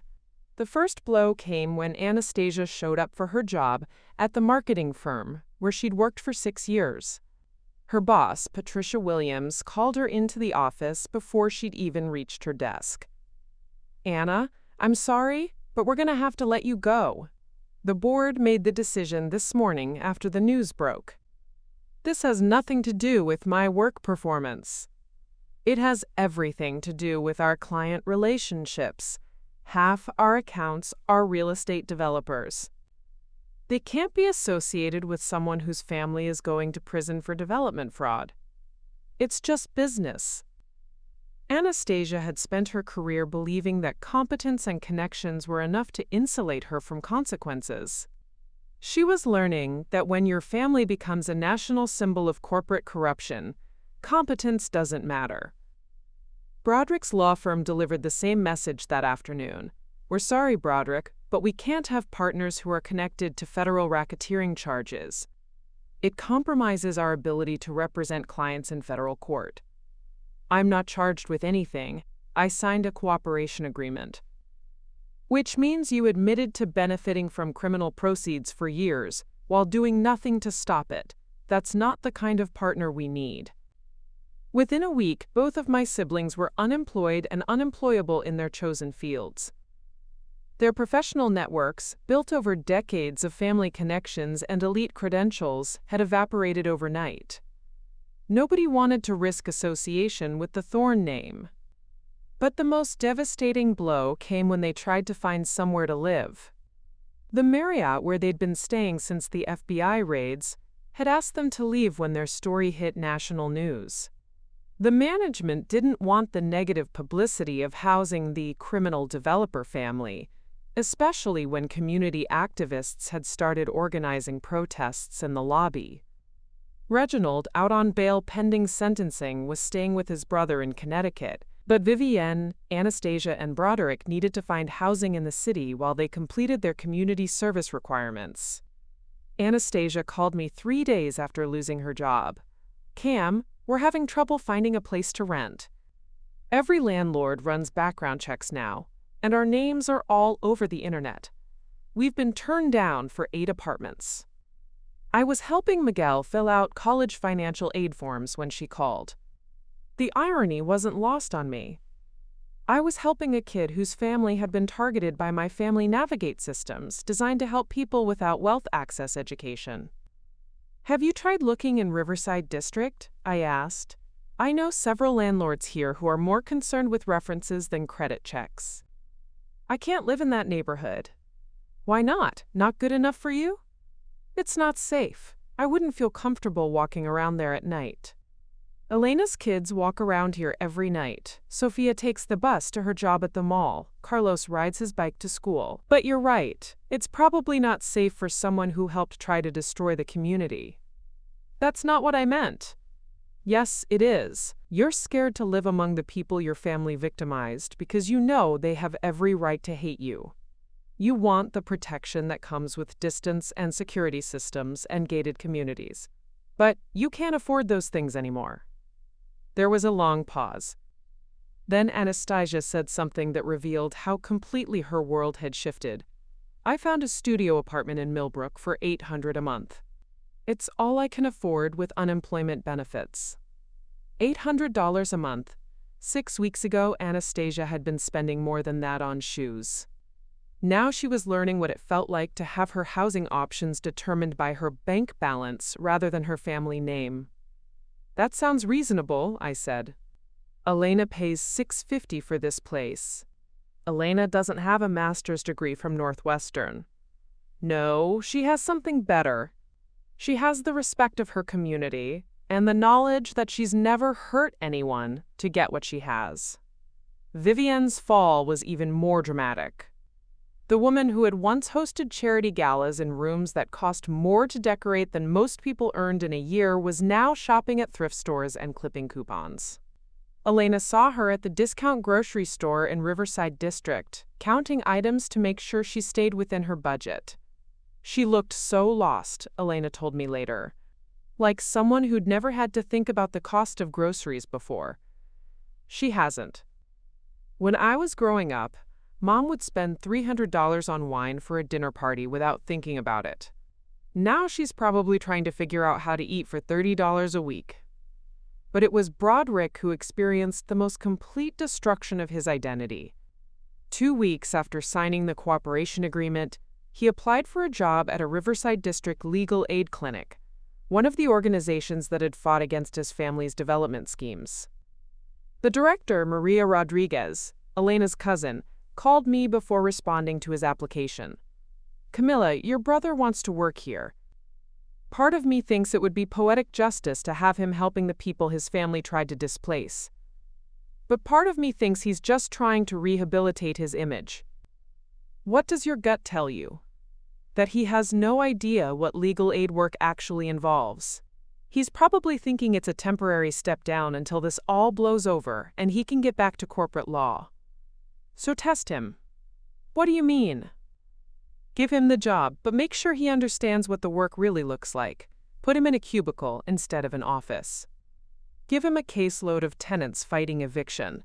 Make him sit across from families who've been displaced by developers and explain to them how the legal system works. Let him learn what justice looks like from the bottom up. Maria laughed. You want to torture your brother? I want to educate him. There's a difference. 3 days later, Broderick started work at the Riverside Legal Aid Clinic, earning $12 an hour to help people navigate the same systems his family had manipulated for profit. His first case was helping Mrs. Chen, Elena's neighbor, fight an eviction notice that had been filed with falsified documents. The woman whose house his family had tried to steal was now his client. The legal system he'd once manipulated to benefit developers was now his tool for protecting tenants. The community he'd helped target was now his workplace. It was systematic destruction disguised as redemption. And the most beautiful part was that Broderick had no choice but to participate willingly, because refusing would violate his cooperation agreement and send him to federal prison. As I watched my family's privileged existence crumble piece by piece, their jobs, their housing, their social status, their sense of security, I felt something I hadn't expected. Not satisfaction or revenge, but a kind of peaceful finality. They were finally learning what life felt like for the people they'd spent years exploiting. And maybe, just maybe, that education would make them better human beings. But even if it didn't, justice had been served. The mansion, built with stolen money, would become a resource for the community. The family that had profited from displacement was now experiencing displacement themselves. The people who had treated others as disposable were discovering what it felt like to be discarded by the systems that had once protected them. The destruction was systematic, complete, and absolutely deserved. The final confrontation came 6 months later, on the day the Bellmont Hills mansion officially became property of the Riverside Community Center. I hadn't planned to be there for the handover ceremony, but Elena insisted we attend together. "You need to see this, mija," she said as we drove through the gates of Bellmont Hills for the first time in her 15-year-old Honda. "You need to witness the moment when justice becomes real." The mansion looked smaller than I remembered, though nothing about its physical structure had changed. Maybe it was the context. Seeing it surrounded by community activists, legal aid lawyers, and families from Riverside District, instead of wealthy socialites and business associates. Or maybe it was finally understanding that buildings only have the power you give them. News crews had set up on the circular driveway where my mother had once hosted charity auction previews. The mayor was there, along with several city council members who'd spent the last 6 months scrambling to distance themselves from any connection to my father's bribes. Agent Morrison stood near the front entrance, probably making sure nobody tried to remove anything that legally belonged to the community now. I watched from the crowd as the executive director of the community center, David Martinez, Elena's oldest son who'd graduated law school the year before, spoke about what the mansion would become. This house was built with money stolen from our community.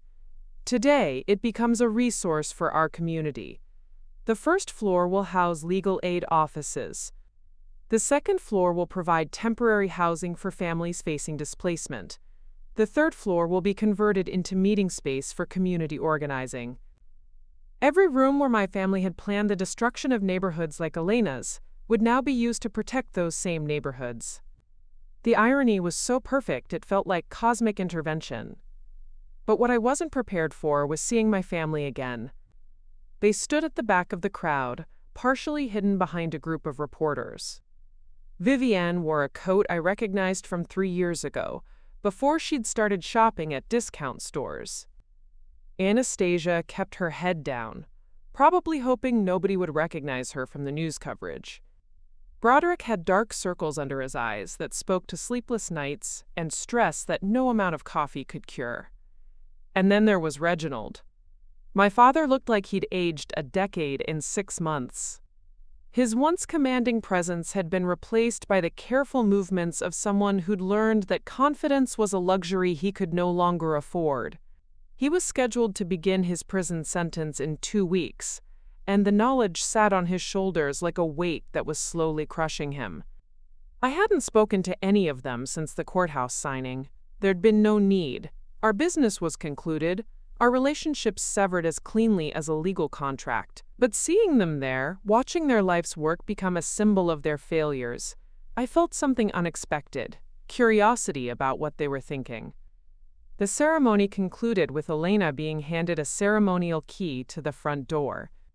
The same door that had been slammed in my face 8 months ago was now opening to welcome the woman who'd become my real mother. The symbolism was so overwhelming that I had to step away from the crowd to collect myself. That's when Reginald approached me. "Camilla." I turned to find my father standing a few feet away, close enough to talk but far enough to run if I told him to leave. He looked nervous, uncertain, like someone approaching a dangerous animal. "Dad, I wanted to—" He stopped, seemed to reconsider his words, then started again. "I need to tell you something before I go to prison." "You don't need to tell me anything." "Yes, I do." He glanced back toward the mansion, where Elena was being interviewed by reporters about the community's plans for the property. "I need you to understand that I never meant for any of this to happen." "Which part? The systematic fraud? The money laundering? The displacement of 300 families? Or just the part where you got caught?" He flinched. "I never meant to hurt you." "But you were fine hurting everyone else." I believed that what we were doing was business.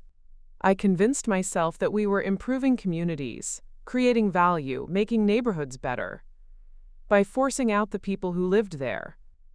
I told myself they'd be better off with the money we paid them, that they could use it to move somewhere nicer, somewhere safer. He paused, watching as Elena posed for photos with community leaders in front of the mansion's entrance. I never thought about where they'd actually go, or whether they'd be able to find housing they could afford.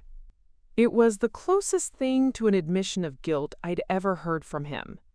Not just legal guilt, but moral recognition that he'd caused real harm to real people. "Dad, do you know what Elena told me when I first started volunteering at the community center 7 years ago?" He shook his head. "She said that home isn't a building, it's the network of relationships that support you when everything else falls apart. Your family, your neighbors, your community, the people who know your story and love you anyway." I gestured toward the mansion. "You spent 30 years building monuments to wealth and status. But you never built a home. You never created the kind of relationships that could survive a crisis. That's why, when the FBI came, you all fell apart separately instead of holding each other together." Reginald was quiet for a long moment. Then he said something that revealed just how completely his worldview had collapsed. "I've been watching you for the past 6 months, seeing you on the news, reading about your congressional testimony, following the work you're doing with housing advocacy groups. And I realized something." "What?" "You're more successful than I ever was." I stared at him. "What do you mean?" "I built an empire that lasted 20 years before it collapsed. You built something in 7 years that's going to outlast all of us." The legislation you helped pass, the communities you've helped organize, the model you've created for holding developers accountable, that's going to protect families for generations. He was right. The congressional hearing where I'd testified about predatory development practices had led to new federal regulations requiring transparency in community displacement projects. The National Housing Justice Coalition had asked me to help draft model legislation for state and local governments. Universities were inviting me to speak about corporate accountability and community organizing. But more than that, I'd helped create a network of relationships based on mutual support rather than mutual exploitation. Elena's family had become my family. The kids I tutored were now in college, calling me for advice about careers and relationships. The community center had become a hub for advocacy work that was spreading to cities across the country. "I'm sorry," Reginald said suddenly. "I'm sorry for dismissing your work. I'm sorry for cutting you off when you wouldn't conform to our expectations. I'm sorry for using your trust fund money to finance activities that hurt the people you cared about. But most of all, I'm sorry for never understanding that what you were building was more valuable than anything we ever created." It was the apology I'd needed to hear 8 months ago. But now, standing in the shadow of the mansion that had once represented everything I'd rejected, I realized I didn't need it anymore. "Dad, I forgive you."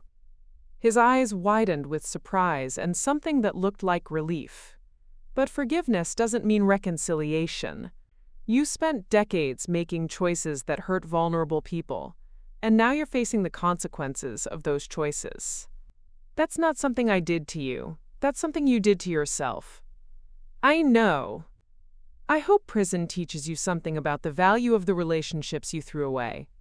I hope you learn to measure success by the people you lift up instead of the people you step on. And I hope that when you get out, you find a way to use whatever time you have left to repair some of the damage you've caused." Reginald nodded slowly. Would you visit me? In prison?" I thought about that for a moment. Maybe. If you can prove that you've actually changed and not just sorry you got caught. "How do I prove that?" "By helping other inmates understand how white-collar crime affects communities, by writing letters to the families you displaced, by using your knowledge of development schemes to help prosecutors build cases against other predatory developers, by becoming someone who prevents harm instead of someone who causes it." He was quiet for a long time, staring at the mansion where Elena was now leading a tour for community members who'd never seen the inside of a house built with stolen money. "I destroyed everything, didn't I?" "You destroyed everything you built on exploitation, but maybe that needed to be destroyed. Maybe that was never real wealth anyway." As we stood there watching Elena show kids from the neighborhood around the house that would now serve their community, I realized something important.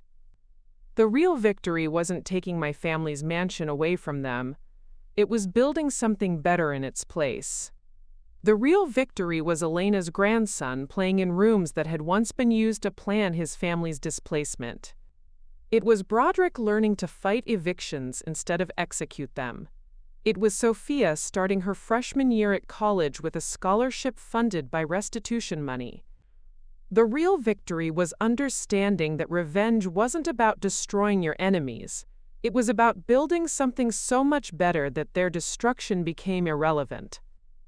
"I have to go," I told Reginald. "Elena's giving interviews, and I want to support her." "Camilla," he called as I started to walk away, "I'm proud of you." I turned back to look at him one more time. "I know, Dad, but the opinion that matters to me now is Elena's. She's proud of me too, but for different reasons." As I walked toward the mansion's front entrance, toward Elena and the community of people who'd become my real family, I felt something I'd never experienced before: complete peace with my choices. Behind me, Reginald stood alone in the driveway of the house he'd lost, watching his daughter walk into the arms of the community he'd tried to destroy. It was poetic justice in its purest form. 1 year later, I stood in what used to be my mother's formal dining room, now converted into a legal clinic where Elena's daughter Sophia was interviewing her first client as a paralegal. The crystal chandelier that had once illuminated charity galas for the wealthy now provided light for families fighting eviction notices. The imported marble table where my family had planned community destructions was now covered with case files for tenants' rights advocacy. The transformation was complete, but the real victory wasn't architectural, it was human. Sophia had graduated high school as valedictorian and received a full scholarship to study pre-law at the state university. She'd chosen to spend her summer break working at the legal clinic, helping families navigate the same systems her own family had once feared. Watching her explain tenants' rights to a worried mother whose landlord was trying to force her out with illegal rent increases, I saw the future Elena had always envisioned for her children. "Miss Thorne?" The client, a woman about my age with calloused hands and tired eyes, looked up from the paperwork Sophia was helping her complete. "Are you the one who gave this house to the community?" "I helped make sure it went where it could do the most good," I replied. "My sister's family was displaced by your father's company 3 years ago.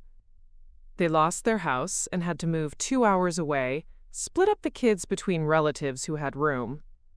This place," she gestured around the elegant room that now served working families, "this feels like justice. Justice." The word had taken on new meaning over the past year. Not revenge, not punishment, but restoration, taking something that had been used to harm people and transforming it into something that protected them. Miguel knocked on the doorframe, now 20 and finishing his second year of college on an academic scholarship. "Camilla, there's someone here to see you. Says it's about your family." I followed him to what had been the mansion's grand foyer, where a woman in her 50s was examining the community resource board that now covered the wall where my mother's oil portraits used to hang. She turned when she heard my footsteps. "Miss Thorne, I'm Janet Williams. I think you know my story." I did. Janet Williams and her 3 children had been one of the first families displaced by my father's company 5 years ago. They'd lost their house to a fraudulent environmental claim and had been forced to move into substandard housing across town. Her youngest daughter had been forced to change schools in her senior year, disrupting her college plans. "Mrs. Williams, of course. How can I help you?" "I wanted to tell you that my daughter Ashley just graduated from nursing school. The restitution money from your family's asset forfeiture paid for her tuition." Ashley Williams, I remembered reading her name in the victim compensation reports. Her family had received $47,000 in restitution, almost exactly the amount that had been in my trust fund when they froze it. "She starts working at City General next month," Janet continued. "Pediatric ICU. She says she wants to help kids from neighborhoods like where we used to live. Kids whose families can't afford the best health care." I felt something tight in my chest loosen.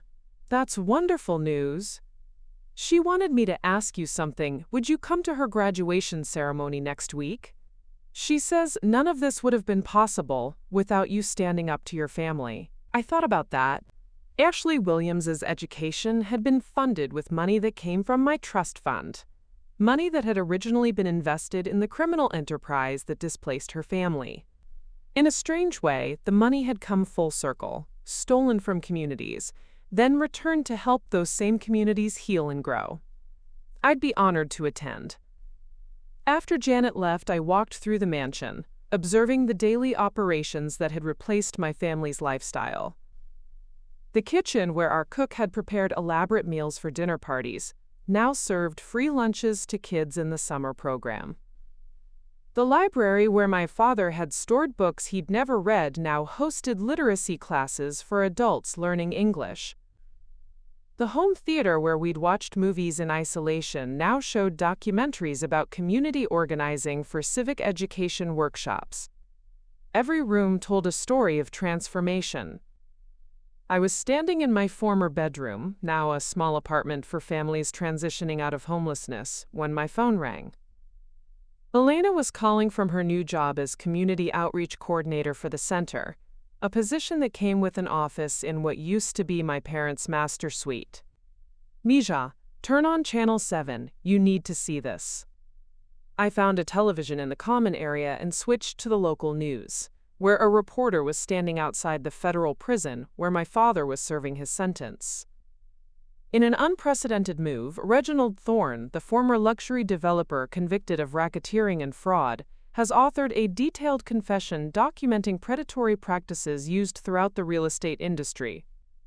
The 200-page document submitted to federal prosecutors names dozens of other developers, city officials, and financial institutions involved in schemes to displace low-income communities.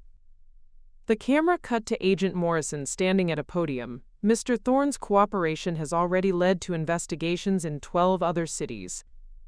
We expect this information to result in additional criminal charges and potentially hundreds of millions of dollars in restitution for affected communities. I stared at the screen, processing what I was hearing. My father, the man who'd built his fortune by exploiting vulnerable families, was now actively working to expose an entire industry of exploitation. The reporter continued. Thorne's confession includes detailed financial records showing how developers coordinate with banks and city officials to artificially depress property values in target neighborhoods, then profit from gentrification projects. Legal experts say this could be the foundation for the largest housing justice case in federal history. My phone buzzed with a text message from a number I didn't recognize. Camilla, this is your father. I know you said you'd only visit if I proved I'd changed. I hope this is a start. I'm sorry it took me so long to understand what you were trying to teach me. I stared at the message for a long time. Part of me wanted to respond immediately, to acknowledge what appeared to be genuine effort to repair the damage he'd caused. But another part of me remembered Elena's wisdom. Actions matter more than words, and time reveals true character. I put my phone away without responding. If Reginald was genuinely committed to justice, he'd continue the work regardless of whether I acknowledged it. If this was just another manipulation designed to win back my affection, my silence would reveal that soon enough. That evening, Elena and I sat on the mansion's front steps, the same marble steps where my mother had thrown my suitcase 8 months ago. The sunset painted the sky in shades of gold and purple, and children from the neighborhood played in the circular driveway where luxury cars had once been parked for charity galas. "How does it feel?" Elena asked, gesturing toward the scene in front of us. "Like justice," I said. "Not just punishment for the people who did wrong, but healing for the people who were hurt." "Your brother called me today," she said casually. I looked at her in surprise. "Broderick called you?" "He's been working at the legal aid clinic for 8 months now. He wanted to thank me for convincing you to give him the job." And he's good at it. Really good. The families he works with trust him, because he knows how developers think, how they find loopholes, how they manipulate the system. He's using his knowledge of exploitation to prevent it instead of enable it. I tried to imagine Broderick, who'd once laughed at my choice to work with those people, sitting across from families facing eviction, using his legal training to protect them instead of profit from them. "Do you think he's changed?" Elena considered the question carefully. "I think losing everything forced him to see people he'd never noticed before. Whether that makes him a better person permanently or just temporarily, we'll find out." Isabella ran up the steps toward us, now 9 years old, and carrying a book I'd given her about community organizing. "Camilla, will you help me with my presentation tomorrow? I have to talk about someone who's a hero in our community." "Who did you choose?" "My mom," she said, grinning at Elena, "because she never gave up fighting for our neighborhood, even when rich people tried to steal our house." Elena's eyes filled with tears. "Mija, you're going to make me cry." "It's true, and Miss Camilla is my hero too because she gave us this house so we could help more families." As Isabella ran back to play with her friends, I realized something profound. The mansion built with stolen money had become a gift that kept giving, not just to the families it now served, but to everyone who witnessed its transformation. Children like Isabella were growing up understanding that justice was possible, that communities could fight back against exploitation, that ordinary people could challenge powerful systems and win. Elena, I said, do you ever miss the way things were before, when life was simpler, when you didn't have to worry about development schemes and federal investigations? She was quiet for a moment, watching her youngest daughter play in the driveway of a house that had once represented everything she'd been fighting against. No, she said finally, I miss the security of not knowing how much danger we were in, but I don't miss the powerlessness. Now we have tools to fight back. Now we have resources to protect our community. Now we have proof that justice is possible. She was right. The victory wasn't just that my family had faced consequences for their crimes. The victory was that those consequences had created something better, a model for how communities could organize, how wealth could be redistributed, how systems of exploitation could be transformed into systems of empowerment.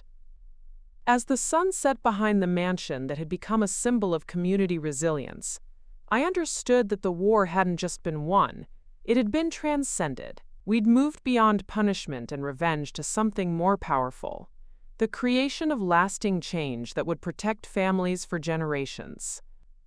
The girl who'd been thrown out for being poor had become the woman who'd proven that real wealth couldn't be stolen, only shared. And in sharing it, she'd multiplied it beyond anything her family had ever imagined possible. 2 years after that Christmas dinner where my mother called me an embarrassment, I stood at a podium in the United States Capitol, addressing a joint committee of Congress about the National Community Protection Act, legislation born from our fight in Riverside District that would now protect vulnerable neighborhoods across the country. Honorable members of Congress, I began, looking out at an audience that included housing advocates, displaced families, and the reporters who'd been following our story since the beginning. 2 years ago, my family's criminal enterprise was exposed not because federal agents were exceptionally clever, but because communities like Riverside District refused to be silent about their victimization. In the gallery, Elena sat with Sophia, who was now studying law at Georgetown on a scholarship established with restitution funds. Miguel was there too, preparing to graduate with a degree in urban planning, determined to help communities design their own futures instead of having development imposed on them. The legislation before you today isn't just about preventing fraud, I continued.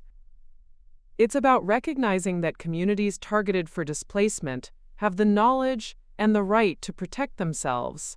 It's about ensuring that people like Elena Rodriguez, who fought for 3 years to save her neighborhood, have legal tools that match the sophistication of the schemes designed to exploit them. After my testimony, I walked through the marble corridors of the Capitol building, thinking about how different this environment felt from the marble halls of my childhood home. Both were symbols of power, but power used for opposite purposes. The mansion had been built to exclude and exploit. This building, at its best, was designed to include and protect.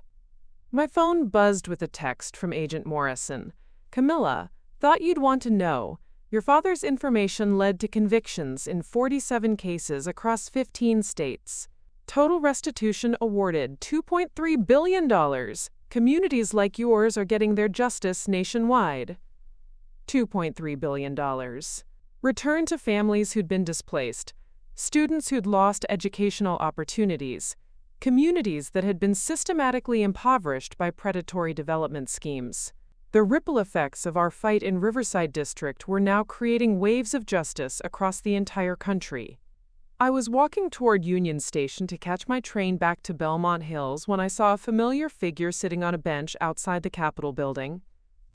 Anastasia was there, dressed in clothes I didn't recognize, professional but modest, purchased with her own money rather than family wealth. Anna?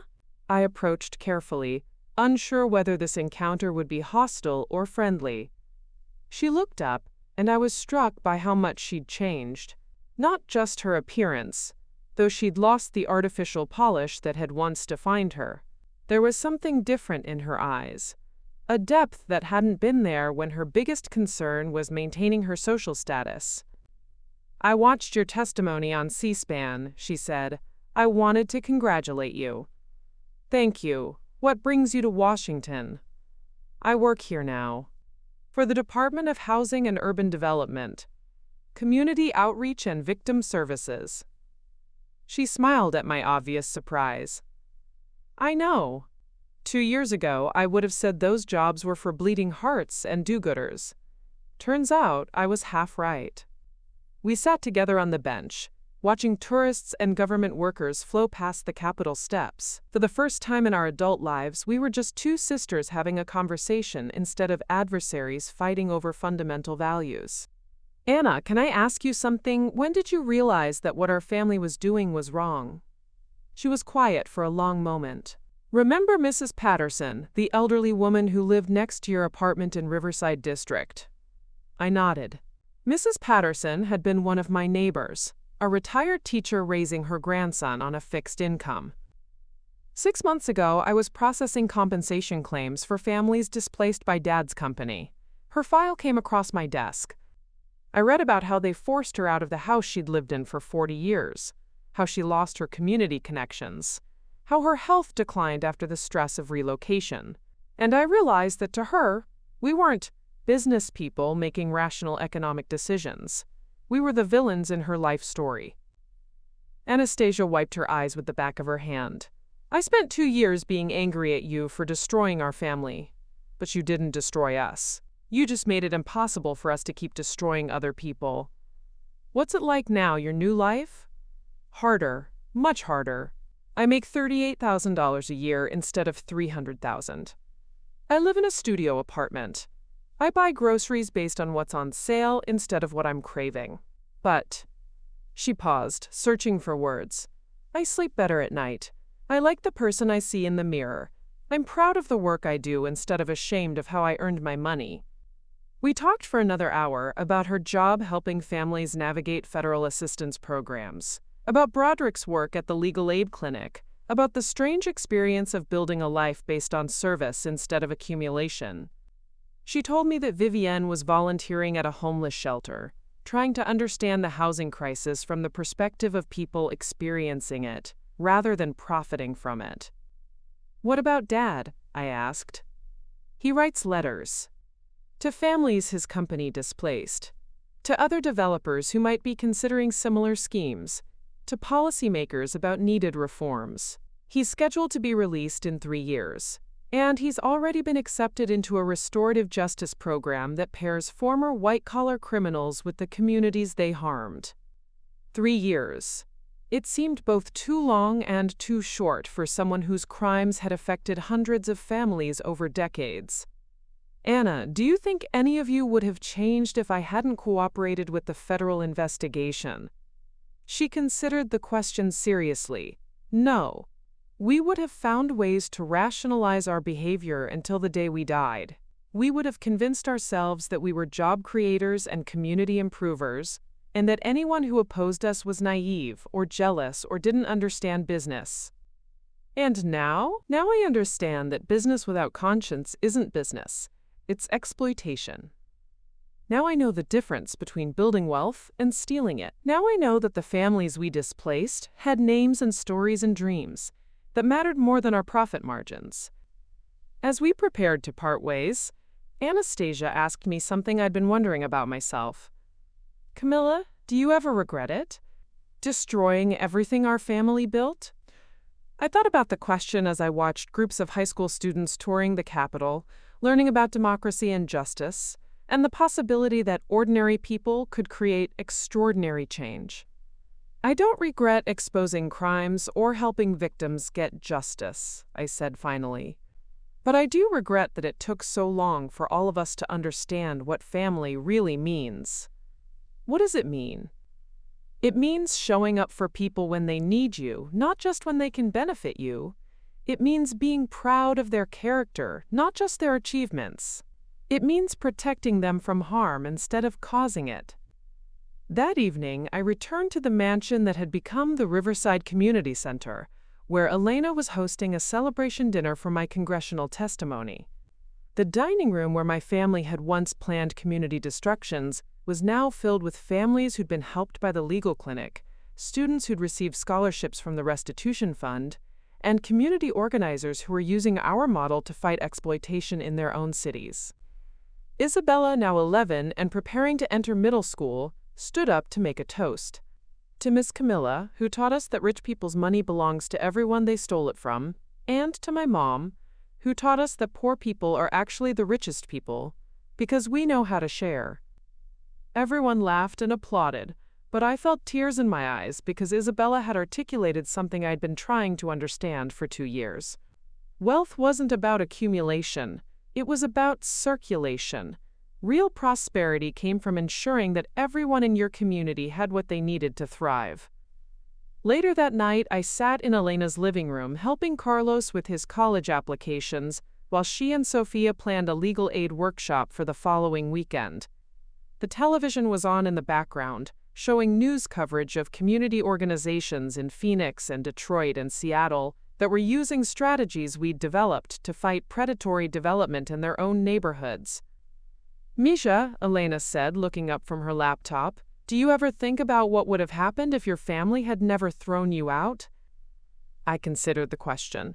I probably would have spent my whole life trying to reform them from the inside, making small compromises that added up to big betrayals. I would have convinced myself that I was making progress when really I was just making their exploitation more palatable. And now? Now I understand that some systems can't be reformed. They have to be replaced. Some relationships can't be salvaged. They have to be rebuilt on entirely different foundations. Some wealth can't be legitimized. It has to be redistributed. As I tucked Isabella into her bed in the apartment upstairs, she asked me the question that children always ask when they're trying to understand the world. "Miss Camilla, are your mom and dad good people or bad people?"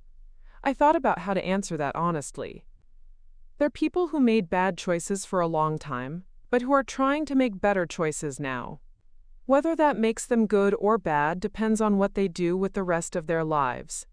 Will you be friends with them again?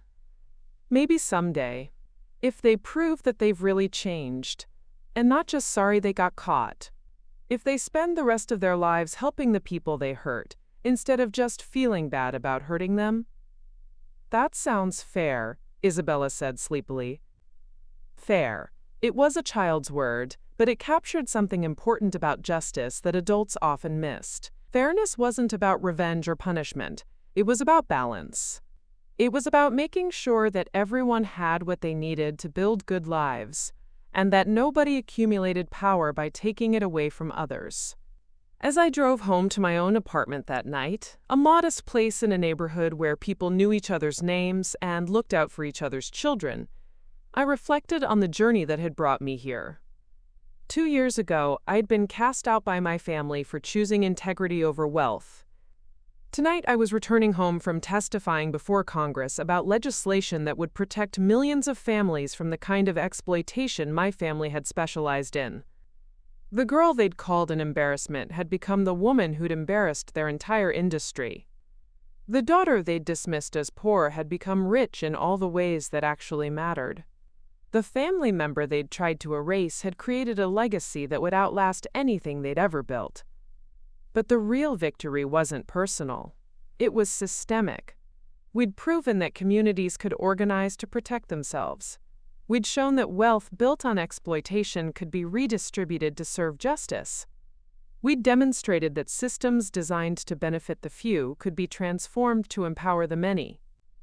And we'd done it not through violence or hatred, but through the patient work of building something better where something worse had existed before. Justice, I'd learned, wasn't about destroying your enemies. It was about creating a world where their destructive power was no longer possible. That was the lesson worth learning. That was the victory worth celebrating. That was the legacy worth leaving behind.